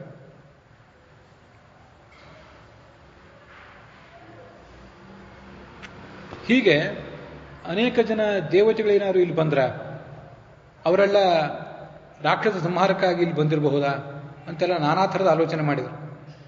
ಅವರ ಆಲೋಚನೆಗಳು, ಅವರ ಗೋಳಾಟದ ನಡುವೆನೇ ಈ ಸಂಹಾರ ಎಲ್ಲ ನಡೆದು ಹೋಯ್ತು. ಅಲ್ಲಿ ಕೆಲವರು ಹಾ ಪುತ್ರಕ ಕಾಂತ, ಯಾರೋ ತಂದೆ ಅಜ್ಜ ಮೊದಲಾದವರು ನೆನಪು ಮಾಡ್ಕೊಂಡ್ರು. ಪುತ್ರಕಾಂತ ಮಗನನ್ನು ಯಾರೋ ನೆನಪು ಮಾಡ್ಕೊಂಡ್ರು, ಗಂಡನನ್ನೇ ಯಾರೋ ನೆನಪು ಮಾಡ್ಕೊಂಡ್ರು. ಹಾ ಜೀವಿತೇಶ, ಪ್ರಾಣದೊಡೆಯನೇ ಅಂತ ಯಾರೋ ಒಬ್ಬ ಹುಡುಗಿ, ಒಬ್ಬಳು ಪತ್ನಿ ತನ್ನ ಪತಿಯನ್ನು ನೆನಪು ಮಾಡ್ಕೊಂಡ್ರು. ನಮ್ಮ ಪುಣ್ಯ ಎಲ್ಲ ಕಳೆದು ಹೋಯ್ತು, ಇಲ್ಲಿವರೆಗಿತ್ತು, ನಾವೆಲ್ಲ ಹಾಳಾದೆವು, ನೀ ಇಲ್ಲದೆ ಬದುಕೋದು ಹೇಗೆ? ಕಪಿರೂಪ ಕಾಲ ಇವನು. ಹುತಾಶನ ಜ್ವಾಲ ಸಮಾವೃತಾಸ ಹತಪ್ರವೀರ ಪರಿವೃತ್ತ ಯೋಧ ಹನುಮತಃ ಕ್ರೋಧ ಬಲಾಭಿಭೂತ ಬಭೂವ ಶಾಪೋಪಹತೇವಲಂಕ. ಈ ಕಪಿಯೇ ಕಪಿರೂಪನಾದ ಕಾಲ ನಮ್ಮನ್ನೆಲ್ಲ ಹೀಗೆ ಮಾಡ್ತಿದ್ದಾನಲ್ಲ ಅಂತ ಅಂದ್ಕೊಂಡ್ರು ಅವರು. ಅದೇನು ಆಶ್ಚರ್ಯ ಏನಲ್ಲ. ಕಳೆದ ದಿವಸ ನಾವು ನೋಡಿದ್ವಿ, ಹಿಂದೊಂದು 2-3 ದಿವಸದ ಹಿಂದೆ. ಕಾಲ ಎಂಬ ಶಬ್ದದಿಂದ ಹರಿ, ಪ್ರಕೃತಿ, ಬ್ರಹ್ಮವಾಯುಗಳು ಇವರೆಲ್ಲರಿಗೂ ಕಾಲ ಶಬ್ದ ವಾಚ್ಯತ್ವ ಇದೆ. ಅದಕ್ಕೆ ಈ ಮುಖ್ಯ ಪ್ರಾಣನೂ ಕಾಲನೇ. ಅದರಿಂದ ಕಪಿರೂಪನಾದ ಕಾಲ ಅಂದರೆ ಬೇರೆ ಯಾವುದೋ ಯಮ ಅಂತ ಅರ್ಥ ಅಲ್ಲ, ಇವನೇ ಸ್ವಯಂ ಕಾಲರೂಪ. ಯಾವ ಕಾಲದಲ್ಲಿ ಏನು ಮಾಡಬೇಕು ಅಂತ ಗೊತ್ತಿದೆ, ಯಾರಿಗೇನು ಮಾಡಬೇಕು ಅಂತ ಗೊತ್ತಿದೆ, ಅದನ್ನೆಲ್ಲ ಮಾಡ್ತಾನೆ. ಅಂತೂ ಯಾವನೋ ಒಬ್ಬ ಮಹಾತ್ಮನ ಶಾಪದಿಂದ ನಾಶ ಹೊಂದುವಂತೆ ಇದ್ದಕ್ಕಿದ್ದಂತೆ ಲಂಕೆ ಎಲ್ಲ ಸುಟ್ಟು ಬೂದಿ ಆಗಲಿಕ್ಕೆ ತೊಡಗಿತ್ತು. ಹನುಮಂತ ಅದನ್ನೆಲ್ಲ ನೋಡಿದ. ದಗ್ಧಾಪುರೀಂ ತಾಂ ಗೃಹರತ್ನ ಮಾಲಿನೀಂ ತಸ್ಥೌ ಹನುಮಾನ್ ಪವನಾತ್ಮಜ ಕಪಿ ವಿರಾಜಿತ ಇವ ಅಂಶುಮಾಲಿ. ಶ್ರೀರಾಮನನ್ನ ಮನಸ್ಸಿನಲ್ಲಿ ಸ್ಮರಿಸಿಕೊಂಡ. ಆವಾಗ ಸ ರಾಕ್ಷಸಾನ್ ಜಗಾಮ ರಾಮಂ ಮನಸ ಮಹಾತ್ಮ. ತನ್ನ ಮನಸ್ಸಿನಲ್ಲೇ ರಾಮನಿಗೆ ನಮಸ್ಕಾರ ಮಾಡಿದ. ಮನಸ್ಸಿನಿಂದ ರಾಮಂ ಜಗಾಮ ಅಂದರೆ ಅವನಿಗೆ ಶರಣಾಗತನಾದ, ಅವನಿಗೆ ನಮಸ್ಕರಿಸಿದ. ಬರೇ ಸ್ಮರಣ ಅಲ್ಲ, ನಿಮ್ಮಂತ ಹೊರತು ಬರೇ ಸ್ಮರಣ. ಅವನು ಭಕ್ತಿಪೂರ್ವಕವಾದ ಸ್ಮರಣವೇ ನಮನವೇ ಸ್ಮರಣ. ಅದು ಈ ಹನುಮಂತ ಇಂಥ ಎಲ್ಲ ಕಾರ್ಯಗಳನ್ನೆಲ್ಲ ಮಾಡಿದ್ನಲ್ಲ, ಅವನನ್ನು ದೇವಗಣಾಶ್ಚ ಸರ್ವೇ ಪ್ರತುಷ್ಟೂಹು. ಮೇಲೆ ನಿಂತು ದೇವತೆಗಳೆಲ್ಲ ನೋಡ್ತಿದ್ರು. ಇಲ್ಲಿವರೆಗೆ ರಾವಣನ ಪರಾಕ್ರಮಕ್ಕೆ ಹೆದರಿ ಅವ್ರಿಗೇನೂ ಮಾಡಲಿಕ್ಕಾಗಿದ್ದಿಲ್ಲ. ಈಗ ಅವರೆಲ್ಲ ಮತ್ತೆ ಅಲ್ಲಿ ಬಂದು ಹನುಮಂತನ ಆ ಪರಾಕ್ರಮವನ್ನು ಪ್ರಶಂಸೆ ಮಾಡಿದರು, ಪ್ರೀತರಾದರು, ಪ್ರಶಂಸೆ ಮಾಡಿದರು. ಮುಂದೆ ಅವನೇನು ಮಾಡಿದ, ಸಮುದ್ರಕ್ಕೆ ಹೋದ. ಅಲ್ಲಿ ಆ ಬಾಲದಲ್ಲಿ ಏನು ಬೆಂಕಿ ಇತ್ತಲ್ಲ, ಅದನ್ನು ಸಮುದ್ರದಲ್ಲಿ ಅದ್ದಿದ. ತತ್ರ ದೇವಾ ಸಗಂಧರ್ವಾಹ ಪರಮಂ ವಿಸ್ಮಯಂ ಗತಾಹ. ಬಾಲದ ಆ ಬೆಂಕಿಯನ್ನು ಅವನು ಆರಿಸಿಕೊಂಡ. ಈ ಕಡೆ ಅವನನ್ನು ನೋಡಿ ಆ ಕಪಿಗಳೆಲ್ಲ, ಉಳಿದ ರಾಕ್ಷಸರೆಲ್ಲ ಹೆದರು ಓಡಿ ಹೋದರು. 55ನೇ ಸರ್ಗದಲ್ಲಿ ಈಗ ಒಂದೊಂದು ಚಿಂತೆ ಶುರುವಾಯಿತು. ಇಡೀ ಲಂಕೆಗೆ ಬೆಂಕಿ ಹಚ್ಚಿದೆ. ಅವನಿಗೊಂದು ಸ್ವಲ್ಪ ಆಗ ಲೋಕದ ದೃಷ್ಟಿಯಿಂದ ಮನಸ್ಸಿನಲ್ಲೊಂದು ವಿವೇಕ ಮೂಡಿತು. ಈಗ ಅವನಿಗೆ ಆಲೋಚನೆ ಬಂತದ್ದು, ನಾನು ಇಷ್ಟೆಲ್ಲ ಕೆಲಸ ಮಾಡಿದೆ, ಸ್ವಲ್ಪವೂ ಆಲೋಚನೆ ಮಾಡಲಿಲ್ವಲ್ಲ. ಸೀತೆಯ ರಕ್ಷಣೆಗಾಗಿ ನಾನು ಇಲ್ಲಿ ಬಂದವನು. ಸೀತೆಯನ್ನು ನೋಡಬೇಕು, ಅವಳ ಸಮಾಚಾರವನ್ನು ರಾಮನಿಗೆ ತಿಳಿಸಬೇಕು ಅಂತ ಬಂದವನು. ನಾನು ಇಡೀ ಲಂಕೆಯನ್ನೇ ಭಸ್ಮ ಮಾಡಿಬಿಟ್ನಲ್ಲ, ಎಂಥ ಕುತ್ಸಿತ ಕೆಲಸ ಮಾಡಿದೆ. ಧನ್ಯಾಸ್ತೆ ಪುರುಷಶ್ರೇಷ್ಠ ಯೇ ಬುದ್ಧ ಕೋಪಮುತ್ಥಿತಂ. ಮನಸ್ಸಿನಲ್ಲಿ ಕೋಪ ಎಲ್ಲರಿಗೂ ಮೂಡ್ತದೆ. ಆ ಕೋಪವನ್ನು ನಾವು ಹತ್ತಿಕ್ಕಬೇಕು. ಅಂತ ಯಾರು ಹತ್ತಲಿಕ್ಕೆ ಸಾಧ್ಯ ಆದರೆ ಆ ಮಹಾತ್ಮರೇ ಧನ್ಯರು. ನಾನೊಬ್ಬ ಮೂರ್ಖನಂತೆ ಇಂಥ ಕೆಲಸ ಮಾಡಿಬಿಟ್ನಲ್ಲ, ಇದು ಕಪಿಯ ಸ್ವಭಾವಕ್ಕೆ ತಕ್ಕಂತೆ ಕೆಲಸ ಮಾಡಿದ್ನಲ್ಲ. ಕೋಪವನ್ನು ಯಾವತ್ತು ಗೆಲ್ಲಬೇಕು. ಎಸ್ ಸಮುತ್ಪತಿತಂ ಕೋಪಂ ಕ್ಷಮಯೈವ ನಿರಸ್ಯತಿ ಯಥೋರಗಸ್ತ್ವಚಂ ಜೀರ್ಣಾಂ ಸವೈ ಪುರುಷ ಉಚ್ಯತೆ. ಪುರುಷ ಅಂತಂತಿರ್ತೀವಲ್ಲ, ಪುರುಷ ಅಂತ ಯಾರನ್ನು ಅನ್ಬೇಕು? ಪುರುಷ ಅಥವಾ ಸ್ತ್ರೀ ಅಂತ ಯಾರನ್ನು ಅನ್ಬೇಕು ಅಂದರೆ, ಕೋಪ ಉಕ್ಕಿ ಬಂದಿರ್ತದೆ, ಆದರೆ ಕ್ಷಮೆಯ ಮೂಲಕ ಅದನ್ನು ಗೆಲ್ಲಬೇಕು. ಅದು ಹೇಗೆ ಅಂದರೆ, ಹಾವಿಗೆ ಮೈ ಮೇಲೆ ಪೊರೆ ಬಂದಿರ್ತದೆ. ಆ ಪೊರೆಯನ್ನು ಇಟ್ಕೊಂಡು ಓಡಾಡೋದಿಲ್ಲ ಹಾವು. ಪೊರೆ ಬರುವುದೇ ಕಳಚಲಿಕ್ಕಾಗಿ. ಕೋಪ ಬರುವುದು ಕೂಡ ಬರೋದು ಮನುಷ್ಯನಿಗೆ ಅಸಹಜ ಏನಲ್ಲ. ಬಂದ ಕೋಪವನ್ನು ಮೆಟ್ಟಿ ನಿಲ್ಲಬೇಕು ಅಂತ. ಇದನ್ನೇ ಕೆಲವು ಕಡೆ ಆ ಕೋಪವನ್ನು ಅಂಗಾರದಂತೆ ಅಂತ ತಿಳ್ಕೊಂಡು ಅದು ಸುಟ್ಟು ಬೂದಿ ಮಾಡಿಬಿಡ್ರಿ ಅಂತ ದಾಸ ಸಾಹಿತ್ಯದಲ್ಲೆಲ್ಲ ವರ್ಣನೆ ಮಾಡೋದು. ನನಗೆ ಪದ್ಯ ನೆನಪಿಲ್ಲ, ನೀವೆಲ್ಲರ ಹರಿಕಥಾಮೃತ ಸಾಹಿತ್ಯ ಅದನ್ನು ನೋಡಿದ್ರೆ ಅದನ್ನು ಹೇಳ್ತಾರೆ. ಬಂದೀತು ಕೋಪ ಬರಲಿ, ಅದನ್ನು ಸುಟ್ಟು ಬೂದಿ ಮಾಡಿ ಕಳಚಿ ಬಿಡ್ರಿ ಅಂತ. ಹಾವಿಗೆ ಪೊರೆ ಬಂದಿದೆ ಅಂತ ತಿಳ್ಕೊಂಡು ಆ ಪೊರೆ ಇಟ್ಕೊಂಡು ಅದೇನು ಎಲ್ಲ ಕಡೆ ಸಂಚಾರ ಮಾಡಲ್ಲ. ಇದು ನನ್ನ ವೈಭವ ಅಂತ ಅದೇನು ಸಂಚಾರ ಮಾಡಲ್ಲ. ಬಿಡ್ಲಿಕ್ಕಾಗೇ ಬಂದಿರ್ತದೆ, ಬಿಟ್ಟೇ ಮುಂದೆ ಹೋಗ್ತದೆ. ಹಾಗೆ ಅದನ್ನು ಬಿಡಬೇಕು. ಅವನೇ ಪುರುಷ. ಅವನೇ ಪುರುಷ ಅಂದರೆ ಅವನೇ ಸ್ತ್ರೀ. ಪುರುಷ ಅಂದರೆ ಪುರುಬ್ರಹ್ಮ ಗುಣಾಧಿಕ್ಯ ತತ್ಜ್ಞಾನಾತ್ ಪುರುಷ ಸ್ಮೃತಃ ಅಂತ ಭಗವದ್ಗೀತಾ ಪ್ರಸ್ಥಾನದಲ್ಲಿ ಆಚಾರ್ಯ ಹೇಳುವಂಥ ಒಂದು ಮಾತು. ಇದು ಗಂಡಸರ ಬಗ್ಗೆ ಏನು ಹೇಳಿದ್ದಲ್ಲ. ಅದು ಪುರುಷ ಅಂದರೆ ಗಂಡು ಹೌದು, ಸ್ತ್ರೀಯೂ ಹೌದು. ಹೇಗೆ ಅಂದರೆ ಶರೀರದ ಒಳಗಿರುವುದರಿಂದ ಅಂತ ಎಲ್ಲರಿಗೂ ಅರ್ಥ ಗೊತ್ತಿದೆ. ಅದು ದೊಡ್ಡ ಈ ಪುರ ಅಂದರೆ ಶರೀರ, ಅದರೊಳಗೆ ಸ್ತ್ರೀಯೂ ಇದ್ದಾಳೆ, ಪುರುಷನೂ ಇದ್ದಾಳೆ. ಅದು ಹೆಚ್ಚು ಪ್ರಸಿದ್ಧವಾದ ಅರ್ಥ. ಇನ್ನೊಂದು ಅರ್ಥ ಆಚಾರ್ಯ ಗೀತಾ ಪ್ರಸ್ಥಾನದಲ್ಲಿ ಹೇಳ್ತಾರೆ. ಪುರು ಅಂದರೆ ಗುಣಾಧಿಕನಾದ ಪರಬ್ರಹ್ಮ. ಪುರು ಸರತಿ. ಆ ಪರಬ್ರಹ್ಮನನ್ನು ಯಾರು ತಿಳ್ಕೊಳ್ಳೋ ಪ್ರಯತ್ನ ಮಾಡ್ತಾನಲ್ಲ, ಅವನೇ ಪುರುಷ ಅಂತ ಅರ್ಥ ಹೇಳ್ತಾರೆ. ಆಗ ಆ ದೃಷ್ಟಿಯಿಂದ ಪುರುಷನೇ, ಸ್ತ್ರೀಯು ಪುರುಷಳೇ. ಕೋಪ ಇತ್ಯಾದಿಗಳನ್ನು ಗೆಲ್ಲಬೇಕು, ಗೆದ್ದು ನಾವು ಮುನ್ನಡಿಬೇಕು. ಅಲ್ಲಿ ಸತ್ಯಧರ್ಮ ಸ್ವಾಮಿಗಳು ಕ್ರೋಧಾದ್ಭವತಿ ಸಮೂಹಾತ್ ಸ್ಮೃತಿ ವಿಭ್ರಮ ಸ್ಮೃತಿಭ್ರಂಶಾತ್ ಬುದ್ಧಿನಾಶಾತ್ ಪ್ರಣಶ್ಯತಿ ಅನ್ನುವ ಗೀತಾವಾಕ್ಯ ನೆನಪು ಮಾಡ್ಕೋತಾರೆ. ಕ್ರೋಧದಿಂದ ಏನು ಮಾಡಬೇಕು, ಏನು ಬಿಡಬಾರ್ದು ಅಂತ ತಿಳಿಯೋದಿಲ್ಲ. ಮೋಹ ಬಂದ್ಬಿಡ್ತದೆ. ಆದ್ದರಿಂದ ಹಿಂದೆ ಕಲಿತ ಎಲ್ಲ ವಿಚಾರಗಳು ಮರ್ತೋಗ್ತವೆ. ಸ್ಮೃತಿಭ್ರಂಶಾತ್ ಬುದ್ಧಿನಾಶ. ಈಗೇನು ಮಾಡಬೇಕು ಅನ್ನೋ ವಿವೇಕವೇ ನಷ್ಟ ಆಗಿ ಹೋಗ್ತದೆ. ಕೊನೆಗೆ ಮನುಷ್ಯನೇ ನಷ್ಟ ಆಗಿಬಿಡ್ತಾನೆ. ಬುದ್ಧಿನಾಶಾತ್ ಪ್ರಣಶ್ಯತಿ. ಆದ್ದರಿಂದ ಕ್ಷಮೆಯ ಮೂಲಕ ಇದನ್ನು ಗೆಲ್ಲಬೇಕು. ಅವನೇ ಪುರುಷ. ಬರೇ ಪುರುಷ ಅಂದರೆ ಇಲ್ಲಿ ಸತ್ಯಧರ್ಮ ಸ್ವಾಮಿ ಹೇಳ್ತಾರೆ, ಪುರುಷ ಅಂದರೆ ಮಹಾತ್ಮ. ಅವನು ಮಹಾತ್ಮ ಪುರುಷ. ನಾನು ಹಾಗೆ ಮಾಡಲಿಲ್ವಲ್ಲ. ಇವತ್ತು ನಾನು ಮೂರ್ಖ, ನಾಚಿಕೆ ಇದ್ದೇನೆ. ಈ ಸೀತೆಯನ್ನು ಕೂಡ ನಾಶ ಆಗುವಂತೆ ಮಾಡಿಬಿಟ್ಟೆ. ಸ್ವಾಮಿ ದ್ರೋಹಿ ನಾನು, ಸ್ವಾಮಿ ಘಾತಕನಾಗಿಬಿಟ್ಟೆ. ಸೀತಾಂ ಅಗ್ನಿದಂ ಅಚಿಂತಯಿತ್ವ ತಾಂ ಸೀತಾಂ ಅಗ್ನಿದಂ ಸ್ವಾಮಿ ಘಾತಕಂ. ತನಗೆ ತಾನೇ ಧಿಕ್ಕಾರ ಹಾಕ್ಕೊಂಡ. ಇದರಲ್ಲೂ ಬೆಂದು ಹೋಗೇ ಇರಬೇಕು ಅವಳು ಕೂಡ ಅನ್ಕೊಂಡ. ಇದು ನಾವೀಗಾಗಲೇ ಹಿಂದೆ ನೋಡಿದ್ದೇವೆ. ಅವನಿಗೆ ಗೊತ್ತಿರ್ತದದು, ಆದರೂ ಇಲ್ಲಿ ಹೇಗೆ ವರ್ತನೆ ಮಾಡಬೇಕು ಹಾಗೆ ಮಾಡ್ತಿರ್ತಾನೆ. ಅದನ್ನು ಯಾರು ನೋಡ್ತಾರೆ? ಪಶ್ಯತಾಂ ಕಲಿಮುಖ್ಯಾನ ಬಿಡಂಬೋಯಂ ಕೃತೋ ಭವೇತ್. ನೋಡುವ ದೈತ್ಯರು ಅವರಂತೂ ಎಲ್ಲ ಕಡೆ ಇದ್ದೇ ಇರ್ತಾರೆ, ಎಲ್ಲವನ್ನೂ ನೋಡ್ತಿರ್ತಾರೆ. ಅವರಿಗೆ ಇದೊಂದು ವಿಡಂಬನೆ. ಈ ಕಪಿ ಎಂಥ ಕಪಿ ಇದು, ಇದ್ರ ಶಕ್ತಿ ಏನು, ಇದ್ರ ಬುದ್ಧಿ ಏನು, ಕೇಳಿ ಕೇಳಿ ಕಪಿಯೇ ಅಂತ ಅನ್ಕೋಬೇಕು ಅವರು. ಹಾಗೆ ಅಂಥವರಿಗೆ ಭ್ರಮೆ ಬರುವುದಕ್ಕಾಗಿ ಇಂಥ ಆಲೋಚನೆಗಳನ್ನು ಅವನು ಮಾಡ್ತಾನೆ. ನಾನಿನ್ನ ಪ್ರಾಣವನ್ನೇ ಪರಿತ್ಯಾಗ ಮಾಡೋದು ಒಳ್ಳೆಯದು, ಮತ್ತು ಇನ್ನು ನಾನು ಬದುಕಿದ್ದೇನು ಉಪಯೋಗ? ಇದೊಂದು ಸಣ್ಣ ಕೆಲಸ ಬಾಕಿ ಇತ್ತು. ರಾಮನಿಗೆ ಹೋಗಿ ಸೀತೆ ಸುರಕ್ಷಿತಳಾಗಿದ್ದಾಳೆ ಅಂತ ಹೇಳೋದೊಂದು ಬಾಕಿ ಇತ್ತು, ಅದನ್ನೇ ಒಂದು ಮಾಡಲಿಲ್ವಲ್ಲ ನಾನು. ಮೂಲವನ್ನೇ ನಾಶ ಮಾಡಿಬಿಟ್ನಲ್ಲ, ಇನ್ನು ಹೋಗಿ ಸೀತೆ ಸುರಕ್ಷಿತವಾಗಿದ್ದಾಳೆ ಅಂತ ಹೇಳುವುದೇನು? ಯಾವ ಬಾಯಿಂದ ಹೇಳಿ? ಪಟ್ಟಣವೇ ಬೂದಿಯಾಗೋಯ್ತು, ಸೀತೆ ಹೇಗೆ ಉಳಿದಿರ್ತಾಳೆ? ಇಲ್ಲೇ ಪ್ರಾಣತ್ಯಾಗನೇ ಮಾಡಿಬಿಡ್ತೇನೆ ಅನ್ಕೊಂಡ. ಕಿಮಗ್ನೌ ನಿಪತಾಮ್ಯದ್ಯ ಆಹೋಸ್ವಿದ್ ವಡವಾಮುಖೆ. ಸಾಯುವುದೇನು ದೊಡ್ಡದಲ್ಲ, ಇಲ್ಲೇ ಬೆಂಕಿ ಹೇಗೆ ಉರಿತಿದೆ, ಇನ್ನು ಅದೇ ಬೆಂಕಿಯಲ್ಲಿ ಬಿದ್ದುಬಿಡ್ಲೋ ಹೇಗೆ? ಅಥವಾ ವಡವಾಮುಖೆ, ಸಮುದ್ರದ ಆಳಕ್ಕೆ ಹೋಗಿಬಿಟ್ರೆ ಅಲ್ಲಿ ಒಡವಾಗ್ನೆ, ಒಂದು ಆಲದಲ್ಲೊಂದು ಬೆಂಕಿ ಇರ್ತದಂತ, ಅಲ್ಲಿ ಹೋಗಿ ಬೀಳೋ. ಶರೀರ ಮಾಹೋ ಸತ್ವಾನಾಂ ದದ್ಮಿ ಸಾಗರವಾಸಿನ. ಇನ್ನು ಹೋಗಿ ಸಮುದ್ರದ ಆಳಕ್ಕೆ ಹೋಗಿ ಎಲ್ಲೋ ಉರಿತಿರೋ ಬೆಂಕಿಗೆ ಬೀಳುವುದೇನೋ. ಸಮುದ್ರದ ಒಳಗೆ ಹೋಗಿ ಬಿದ್ದರೆ ಅಲ್ಲಿ ತಿಮಿಂಗಿಲ ಇವನ್ನೆಲ್ಲ ಅವೆಲ್ಲ ಅಲ್ಲಿ ಇದ್ದೇ ಇರ್ತವೆ, ಅವು ನಮ್ಮನ್ನು ತಿಂದು ಹಾಕೇ ಬಿಡ್ತವೆ ತಾವಾಗಿ. ಅದರಿಂದ ಅವುಗಳು ಬಾಯಿಗೆ ಹೋಗಿ ಬೀಳೋ ಹೇಗೆ ಅಂತೆಲ್ಲ ಆಲೋಚನೆ ಮಾಡಿಕೊಂಡು. ಸಾಗರವಾಸಿನಾಂ ಸತ್ವಾನಾಂ ಯಾದಸಾಂ. ಸುಗ್ರೀವನನ್ನು ಹೇಗೆ ನೋಡಲಿ, ರಾಮಲಕ್ಷ್ಮಣರನ್ನು ಹೇಗೆ ನೋಡಲಿ? ಕೋಪದ ಒಂದು ದೋಷ, ಕಪಿತ್ವದ ಚಾಂಚಲ್ಯ ಅದನ್ನೆಲ್ಲ ತೋರಿಸಿದಂಗೆ ಆಯ್ತಲ್ಲ. ಎಷ್ಟು ಹೇಳಿ ಕೇಳಿ ಕಪಿಗಳ ಬುದ್ಧಿ ಇಷ್ಟೇ. ಸೀತೆನೂ ಹಾಗೆ ಅಂತಿದ್ಲು, ಅದ್ ಮುಂದೆ ತಾನೇ ಹೇಳ್ತಾನೆ. ದಿಗಸ್ತು ರಾಜಸಂಭಾವಂ ಅನೀಶ ಮನವಸ್ಥಿತಂ ಈಶ್ವರೇಣಾಪಿ ಯದ್ರಾಗಾತ್ ಮಯಾ ಸೀತಾ ನ ರಕ್ಷಿತ. ಸೀತೆಯನ್ನು ರಕ್ಷಿಸ್ಲಿಕ್ಕಾಗಲಿಲ್ಲಲ್ಲ ಈ ರಾಜಸ ಬುದ್ಧಿಗೆ ನಾನು ಬಲಿಯಾಗಿ. ಸೀತೆಗೆ ಇಂಥ ಪರಿಸ್ಥಿತಿ ಬಂದಿದೆ ಅಂತ ಗೊತ್ತಾದ್ರೆ ರಾಮಲಕ್ಷ್ಮಣರು ಹೇಗೆ ಉಳಿತಾರೆ? ಇಷ್ಟೆಲ್ಲ ಆಲೋಚನೆ ಮಾಡಿದವನು. ಆದರೆ ಅವನಿಗೆ ಅನೇಕ ಶುಭ ಶಕುನಗಳು ಕೂಡ ಕಾಣಿಸ್ಕೊಂಡವು.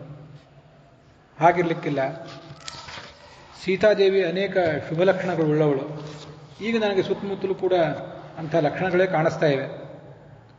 ಆದ್ದರಿಂದ ಸೀತೆಗೇನೂ ಆಗಿರ್ಲಿಕ್ಕಿಲ್ಲ ಅಂತ ಅನ್ಕೊಂಡ. ನಶಿಷ್ಯತಿ ಕಲ್ಯಾಣಿ ನಾಗ್ನಿರಗ್ನವು ಪ್ರವರ್ತತೆ. ಹೌದ್ರಿ, ಅಗ್ನಿ ಬಟ್ಟೆ ಬಂಗಾರ ಜಗತ್ತಿನಲ್ಲಿ ಏನನ್ನೂ ಸುಡ್ಬೋದು. ಅಗ್ನಿಯನ್ನೆಲ್ಲಾರು ಸುಟ್ಟಿದ್ದೇನೋ? ಇಲ್ವಲ್ಲ. ಸೀತೆ ಅಂದರೆ ಬೇರೆ ಏನಲ್ಲ, ಅವಳು ಒಂದು ಅಗ್ನಿಯೇ. ಆದ್ದರಿಂದ ಇನ್ನೊಂದು ಅಗ್ನಿಯನ್ನು ಸುಡುವುದೇ ಸಾಧ್ಯ ಇಲ್ಲ. ನಹಿ ಧರ್ಮಾತ್ಮನಸ್ತಸ್ಯ ಭಾರ್ಯಾಂ ಅಮಿತ ತೇಜಸಃ. ಮಹಾ ತೇಜಸ್ವಿ ಧರ್ಮಾತ್ಮ ರಾಮ. ಅವನ ಪತ್ನಿಯನ್ನ ಸ್ವಚಾರಿತ್ರ್ಯಾಭಿಗುಪ್ತಾಂ. ಅವಳಿಗೆ ರಕ್ಷಣೆ ಏನು? ಮುಖ್ಯ ರಕ್ಷಣೆ ಏನಂದ್ರೆ ಅವಳ ಚಾರಿತ್ರ್ಯ, ಅವಳ ಪಾತಿವೃತ್ಯ, ಅದೇ ದೊಡ್ಡ ಲಕ್ಷಣ. ಅದೇ ಅವಳಿಗೊಂದು ರಕ್ಷಣೆ. ಬೆಂಕಿ ಏನು ಮುಟ್ಟದ ಅವಳನ್ನು? ಮುಟ್ಟೋದಿಲ್ಲ. ರಾಮನ ಪ್ರಭಾವದಿಂದ, ವೈದೇಹಿಯ ಪುಣ್ಯದಿಂದ ಈ ಅಗ್ನಿಯು ಕೂಡ ಏನನ್ನೂ ಮಾಡಲಿಲ್ಲ. ನನಗೇ ಏನೂ ಮಾಡಲಿಲ್ಲ ಅಂದಮೇಲೆ ಮತ್ತೆ ಅವಳಿಗೇನು ಮಾಡ್ತಾನೆ? ಹೀಗೆ ಅನ್ಕೊಂಡ. ಯನ್ಮಾಂ ದಹನ ಕರ್ಮಾಯಂ ನಾದಹದ್ ಹವ್ಯವಾಹನ. ನನ್ನನ್ನೇ ಸುಡಲಿಲ್ಲ ಅಂದಮೇಲೆ ಇನ್ನು ಸೀತೆಯನ್ನು ಕೊಡೋದು ಕೂಡ ಸುಡುವುದು ಸಾಧ್ಯವಿಲ್ಲ.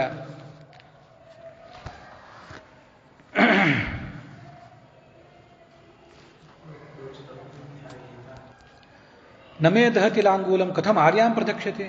ನನ್ನನ್ನೇ ಸುಡಲಿಲ್ಲ ಅಂದರೆ ಆರ್ಯ ಅಂದರೆ ದೊಡ್ಡವಳು, ಅವಳನ್ನು ಹೇಗೆ ಸುಡ್ತಾನೆ? ಆರ್ಯ ಅನ್ನೋ ಶಬ್ದದಿಂದ ಸತ್ಯಧರ್ಮಸ್ವಾಮಿಗಳಿಗೆ ಆರ್ಯಾಂ ಸರ್ವಸ್ವಾಮಿನೀಂ ಅಂತ ಒಂದು ಅವ್ರಿಗೆ ನೆನಪು ಮಾಡ್ಕೊಂಡಿದ್ದಾರೆ ಅವರು. ಯಾಕೆಂದ್ರೆ ಅಹಂ ಸೂವೇ ಪಿತರಮಸ್ಯ ಅಂತ ಅಂಬ್ರಿಣಿ ಸೂಕ್ತ ಅವ್ರಿಗೆ ನೆನಪಾಗಿದೆ. ಅಹಂ ರುದ್ರೇಭಿಶ್ಚರಾಮಿ. ಎಲ್ಲ ರುದ್ರರು, ವಸುಭಿಹಿ ಅವರೆಲ್ಲರೂ ನನ್ನ ಕೈಯಲ್ಲಿರ್ತಾರೆ. ಅಹಂ ಸೂವೇ ಪಿತರಮಸ್ಯ ಮೂರ್ಧನ್. ನಾನು ಈ ಜಗತ್ತಿಗೆ ತಂದೆಯಾದಂಥ ಚತುರ್ಮುಖ ಬ್ರಹ್ಮ ಏನಿದ್ದಾನೆ ಅವನನ್ನ ಮೂರ್ಧನಿ ಅಂತ ಒಬ್ರು ಯಾರು ವ್ಯಾಖ್ಯಾನ ಮಾಡಿದ್ದಾರೆ. ನಾನು ಅವನನ್ನು ಹುಟ್ಟಿಸಿದೆ. ಹೀಗೆ ಅವಳು ತನ್ನ ಪ್ರಭಾವವನ್ನು ಹೇಳ್ಕೊಂಡವಳು. ಮಮ ಯೋನಿ ಅಪ್ಸು ಅಂತಃ ಸಮುದ್ರ. ಎಲ್ಲರೂ ನನ್ನ ಅಧೀನರೇ. ನನಗೊಬ್ಬ ಸ್ವಾಮಿ ಇದ್ದಾನೆ, ನನ್ನನ್ನೇ ಹುಟ್ಟಿಸಿದವನು, ಮಮ ಯೋನಿಹಿ. ಅವನೊಬ್ಬ ಅಪ್ಸು ಅಂತಃಸಮುದ್ರೆ, ಕ್ಷೀರಸಾಗರದಲ್ಲಿ ಮಲಗಿದ್ದಾನೆ. ಅವನೊಬ್ಬ ನಾನು ಸ್ವಾಮಿ, ಉಳಿದವರೆಲ್ಲ ನನಗೆ ಅಧೀನರೇ, ನಾನೇ ಅವರೆಲ್ಲರಿಗೂ ಸ್ವಾಮಿನಿ ಅಂತ ಲಕ್ಷ್ಮೀದೇವಿ ಅಂಬರಿಣಿ ಸೂಕ್ತದಲ್ಲಿ ಹೇಳ್ಕೊಂಡಿದ್ದಾಳೆ. ಇಂಥ ಸರ್ವಸ್ವಾಮಿನಿಯಾದ ಅಗ್ನಿಯನ್ನು, ಸರ್ವಸ್ವಾಮಿಯಾದ ಸೀತೆಯನ್ನು ಅವನು ಅಗ್ನಿ ಹೇಗೆ ಮುಟ್ಲಿಕ್ಕೆ ಸಾಧ್ಯ? ಭರತ, ಲಕ್ಷ್ಮಣ ಮತ್ತು ಶತ್ರುಘ್ನರಿಗೆ ಅವಳು ದೇವತಾ ಸ್ವರೂಪಳಾದವಳು. ಅಪಿಸಾ ನಿರ್ದಹೇದಗ್ನಿಂ ನತಾಮಗ್ನಿ ಪ್ರದಕ್ಷತೆ. ಅವಳಿಗೆ ಸಿಟ್ಟು ಬಂದರೆ ಅಗ್ನಿಯನ್ನೇ ಸುಟ್ಟು ಬೂದಿ ಮಾಡ್ತಾಳೆ ಹೊರತು ಅಗ್ನಿ ಅವಳನ್ನು ಸುಟ್ಟು ಬೂದಿ ಮಾಡೋದು ಸಾಧ್ಯವಿಲ್ಲ.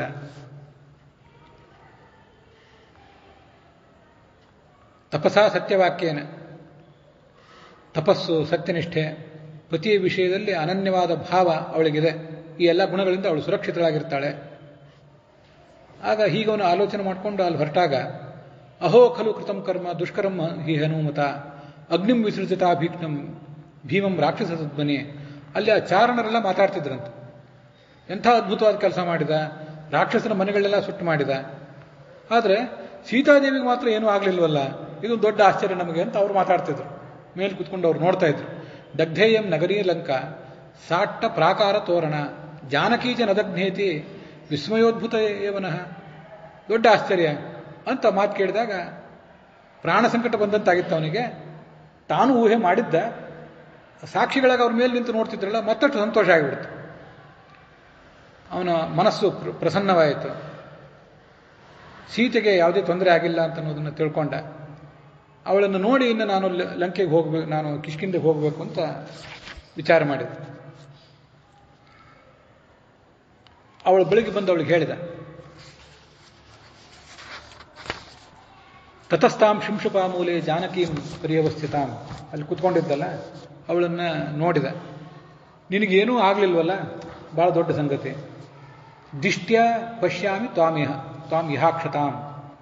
ಇದೊಂದು ಅದೃಷ್ಟದ ಕಾರಣದಿಂದ ನಿನಗೇನೂ ತೊಂದರೆ ಆಗದೆ ಇರೋದನ್ನು ನಾನು ನೋಡಿದ್ದೇನೆ. ದಿಷ್ಟಿ ಅಂದರೆ ಅದೃಷ್ಟ ಅಂತ ಹೇಳ್ತಾರೆ ಸಾಮಾನ್ಯವಾಗಿ. ಅದು ನನ್ನ ಅದೃಷ್ಟ, ನಿನ್ನ ಅದೃಷ್ಟ ಅಂತೇನಲ್ಲ. ಸೀತೆ ನೀನು ಭಾಳ ಅದೃಷ್ಟವಂತಳು, ಯು ಆರ್ ಹೈಲಿ ಲಕ್ಕಿ ಅಂತ ಅವಳನ್ನೇನು ಹೊಗಳೋದು. ನನ್ನ ಅದೃಷ್ಟ ಏನೂ ಆಗಲಿಲ್ಲ ನಿನಗೆ ಅಂತ ಅವನು ಅಂದ್ಕೊಂಡ. ಆಮೇಲೆ ಅವಳಂದು ಭಾರಿ ವಾತ್ಸಲ್ಯ ಅವಳಿಗೆ, ಅವನ ಬಗ್ಗೆ.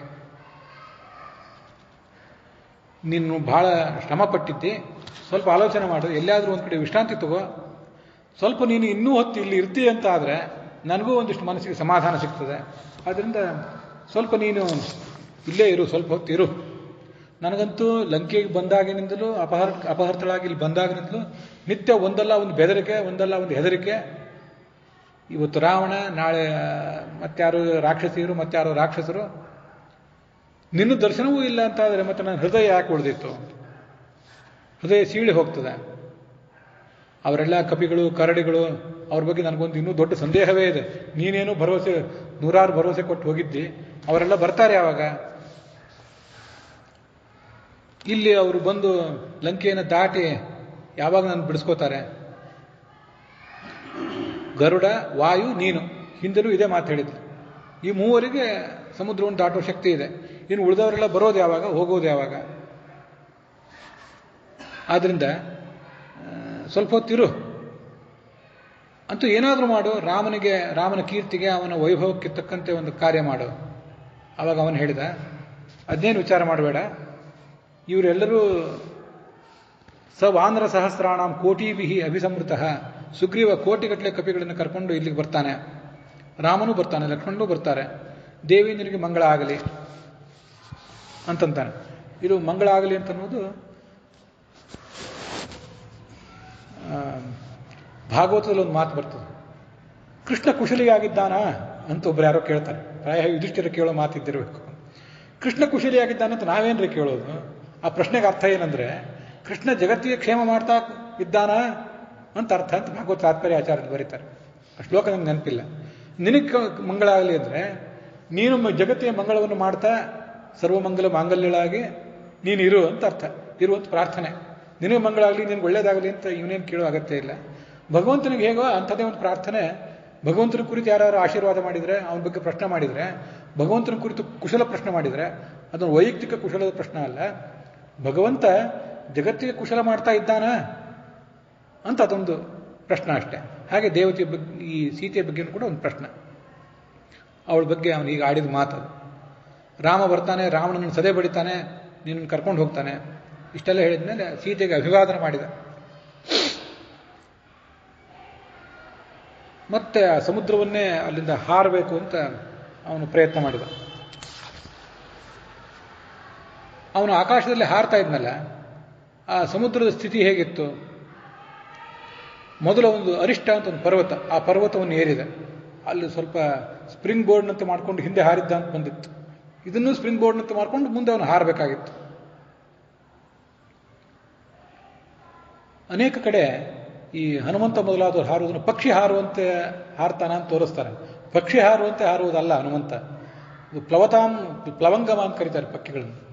ಅದು ಒಂದು ಮಂಗ ಒಂದು ಮನೆಯಿಂದ ಇನ್ನೊಂದು ಮನೆಗೆ ಹಾರ್ತದಲ್ಲ, ಅದೆಷ್ಟು ಸಹಜವೋ ಅದಕ್ಕೆ, ಒಂದು ಪರ್ವತದಿಂದ ಇನ್ನೊಂದು ಪರ್ವತಕ್ಕೆ ಹಾರುವುದು ಅಷ್ಟೇ ಸಹಜ ಅವನಿಗೆ. ಆ ಥರ ಹಾರ್ತದೆ. ಕಪಿಗಳು ಹಾರೋದು ಹಾಗೆ, ಹಕ್ಕಿಗಳ ಹಾರಾಟದಂತೆ ಕಪಿಗಳ ಹಾರಾಟ ಅಲ್ಲ. ಅಂತೂ ಅವನ ಅರಿಷ್ಟ ಪರ್ವತಕ್ಕೆ ಏರಿದ. ಅಲ್ಲಿ ಒಂದು ವರ್ಣನೆ ಮಾಡ್ತಾರೆ, ಅಲ್ಲಿ ಜೋರಾಗಿ ಶಬ್ದ ಬರ್ತಿತ್ತು ಆ ಪರ್ವತದಲ್ಲಿ. ಸೂರ್ಯನ ಕಿರಣಗಳೆಲ್ಲ ಪರ್ವತದ ಮೇಲೆ ಬಿದ್ದಿದ್ದು. ಅದನ್ನು ನೋಡಿದರೆ ಆ ಸೂರ್ಯ ಆ ಪರ್ವತವನ್ನು ಎಚ್ಚರಿಸ್ತಿದ್ದಾನೇನೋ ಅನ್ನುವಂತೆ ಕಾಣಿಸ್ತಿತ್ತು. ಕರ ಅಂದರೆ ಸಂಸ್ಕೃತದಲ್ಲಿ ಕಿರಣವೂ ಹೌದು, ಕೈಯೂ ಹೌದು, ಅದು ಸಂಸ್ಕೃತದ ವೈಶಿಷ್ಟ್ಯ. ಮತ್ತೆ ಆ ಪರ್ವತದಲ್ಲಿ ಅನೇಕ ನದಿಗಳಿದ್ದು, ನದಿಗಳ ಘೋಷ ಎಲ್ಲ ಕಡೆ ಕೇಳ್ತಾ ಇತ್ತು. ಅದನ್ನು ನೋಡಿದರೆ ಪರ್ವತ ವೇದಾಧ್ಯಯನ ಮಾಡ್ತಿದ್ದೇನೋ ಅನ್ನುವಂತೆ ಕಾಣಿಸ್ತಿತ್ತು. ಒಬ್ಬ ಋಷಿ ಕಾವ್ಯವನ್ನು ಬರೆದ್ರೆ ಹೀಗೆ ಬರಿತಾನೆ, ಬೇರೆ ಏನೋ ನಮಗೆ ಯಾವುದೋ ಬೇರೆ ಕೋಲಾಹಲದಂತೆ ಕಾಣಿಸ್ತದೆ, ಇದು ವೇದಾಧ್ಯಯನ ಮಾಡುವಂತೆ ಅದು ಕಾಣಿಸ್ತಿತ್ತು.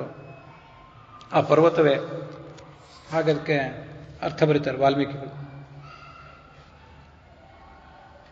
ಪ್ರಗೀತಮಿವ ವಿಸ್ಪಷ್ಟೈ ನಾನಾ ಪ್ರಸ್ರವಣ ಸ್ವನೈ, ವೇದಾಧ್ಯಯನ ಇರ್ಬೋದು ಅಥವಾ ಮತ್ತೆ ಯಾವುದೋ ಹಾಡು ಏನೋ ಘೋಷ ಅದನ್ನು ಮಾಡುವಂತೆ ಕಾಣಿಸ್ತಿತ್ತು.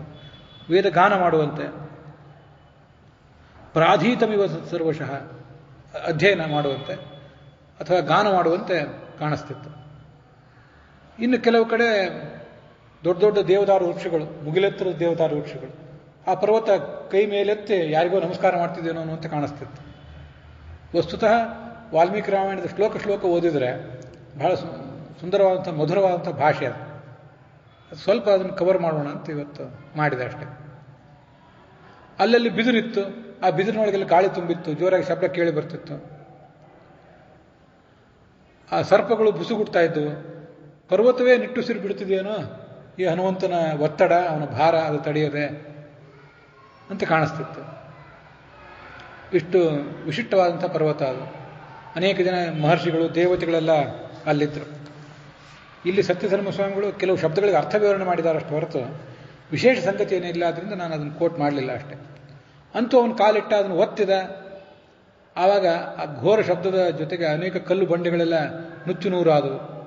ಆಕಾಶದಲ್ಲಿ ಹಾರಿದ. ಆ ಪರ್ವತ ಅದು ಅಲ್ಲೇ ಕುಸಿತು ಅವನ ವೇಗಕ್ಕೆ. ಹಿಂದೆ ಇಂದ್ರ ವಜ್ರಾಯುಧದಿಂದ ಪರ್ವತಗಳನ್ನು ಹೊಡೆದಿದ್ನಲ್ಲ, ಅಂಥದ್ದೇ ಒಂದು ಸ್ಥಿತಿ ಇದಕ್ಕೂ ಕೂಡ ಬಂದಿತು. ಅಲ್ಲೆಲ್ಲ ಅನೇಕ ಜನ ವಿದ್ಯಾಧರರಿದ್ದರು, ವಿದ್ಯಾಧರ ಸ್ತ್ರೀಯರಿದ್ದರು. ಅವರಿಗೆಲ್ಲ ಭಯ ಆಯಿತು. ಉಟ್ಟ ವಸ್ತ್ರಗಳೆಲ್ಲ ಅಸ್ತವ್ಯಸ್ತ ಆಗಿ ಹೊರಗೆ ಓಡಿ ಬಂದು. ಅನೇಕ ಸರ್ಪಗಳು ತಲೆ ಜಜ್ಜಿ ಹೋಗಿತ್ತು ಅದರದ್ದು ಇದರ ಒತ್ತಡಕ್ಕೆ. 10 ಯೋಜನದಷ್ಟು ಅಗಲ, 30 ಯೋಜನದಷ್ಟು ಎತ್ತರ ಇತ್ತಂತ. ಒಂದು ಯೋಜನ ಅಂದರೆ 7 ಕಿಲೋಮೀಟರ್ ಅಂತ ಇವತ್ತಿಗೆ ಹೇಳ್ತಾರೆ. ಅದಿರಬಹುದು ಅಥವಾ ಅದನ್ನು ಸರಿಯಾಗಿ ನಿರ್ಧಾರ ಮಾಡಲಿಕ್ಕೆ ಆಗೋದಿಲ್ಲ. ಅಂತೂ ಒಂದು 30 ಯೋಜನೆ ಎತ್ತರ, ಒಂದು 10 ಯೋಜನೆ ಅಗಲ ಇತ್ತು. ಅದು ಪಾತಾಳಕ್ಕೆ ಕುಸಿದು ನೆಲ ಸಮ ಆಗಿ ಹೋಯಿತು. ಅಂಥ ಸಮುದ್ರಕ್ಕೆ ಅವನು ಹಾರಿದ, ಮುಂದೆ ಪ್ರಯಾಣ ಬೆಳೆಸಿದ ಅಂತ ನಾವು ನೋಡ್ತೇವೆ. ಅಲ್ಲಿಗೆ 56ನೇ ಸರ್ಗ ಸಮಾಪ್ತ ಆಗಿದೆ ವಾಲ್ಮೀಕಿ ರಾಮಾಯಣದಲ್ಲಿ. ಒಂದೆರಡು ತಾತ್ಪರ್ಯ ನಿರ್ಣಯದ ಶ್ಲೋಕಗಳನ್ನು ಗಮನಿಸಿ ನಾವು ಮುಂದಿನ ಭಾಗವನ್ನು ನಾಳೆ ದಿವಸ ನೋಡೋಣ.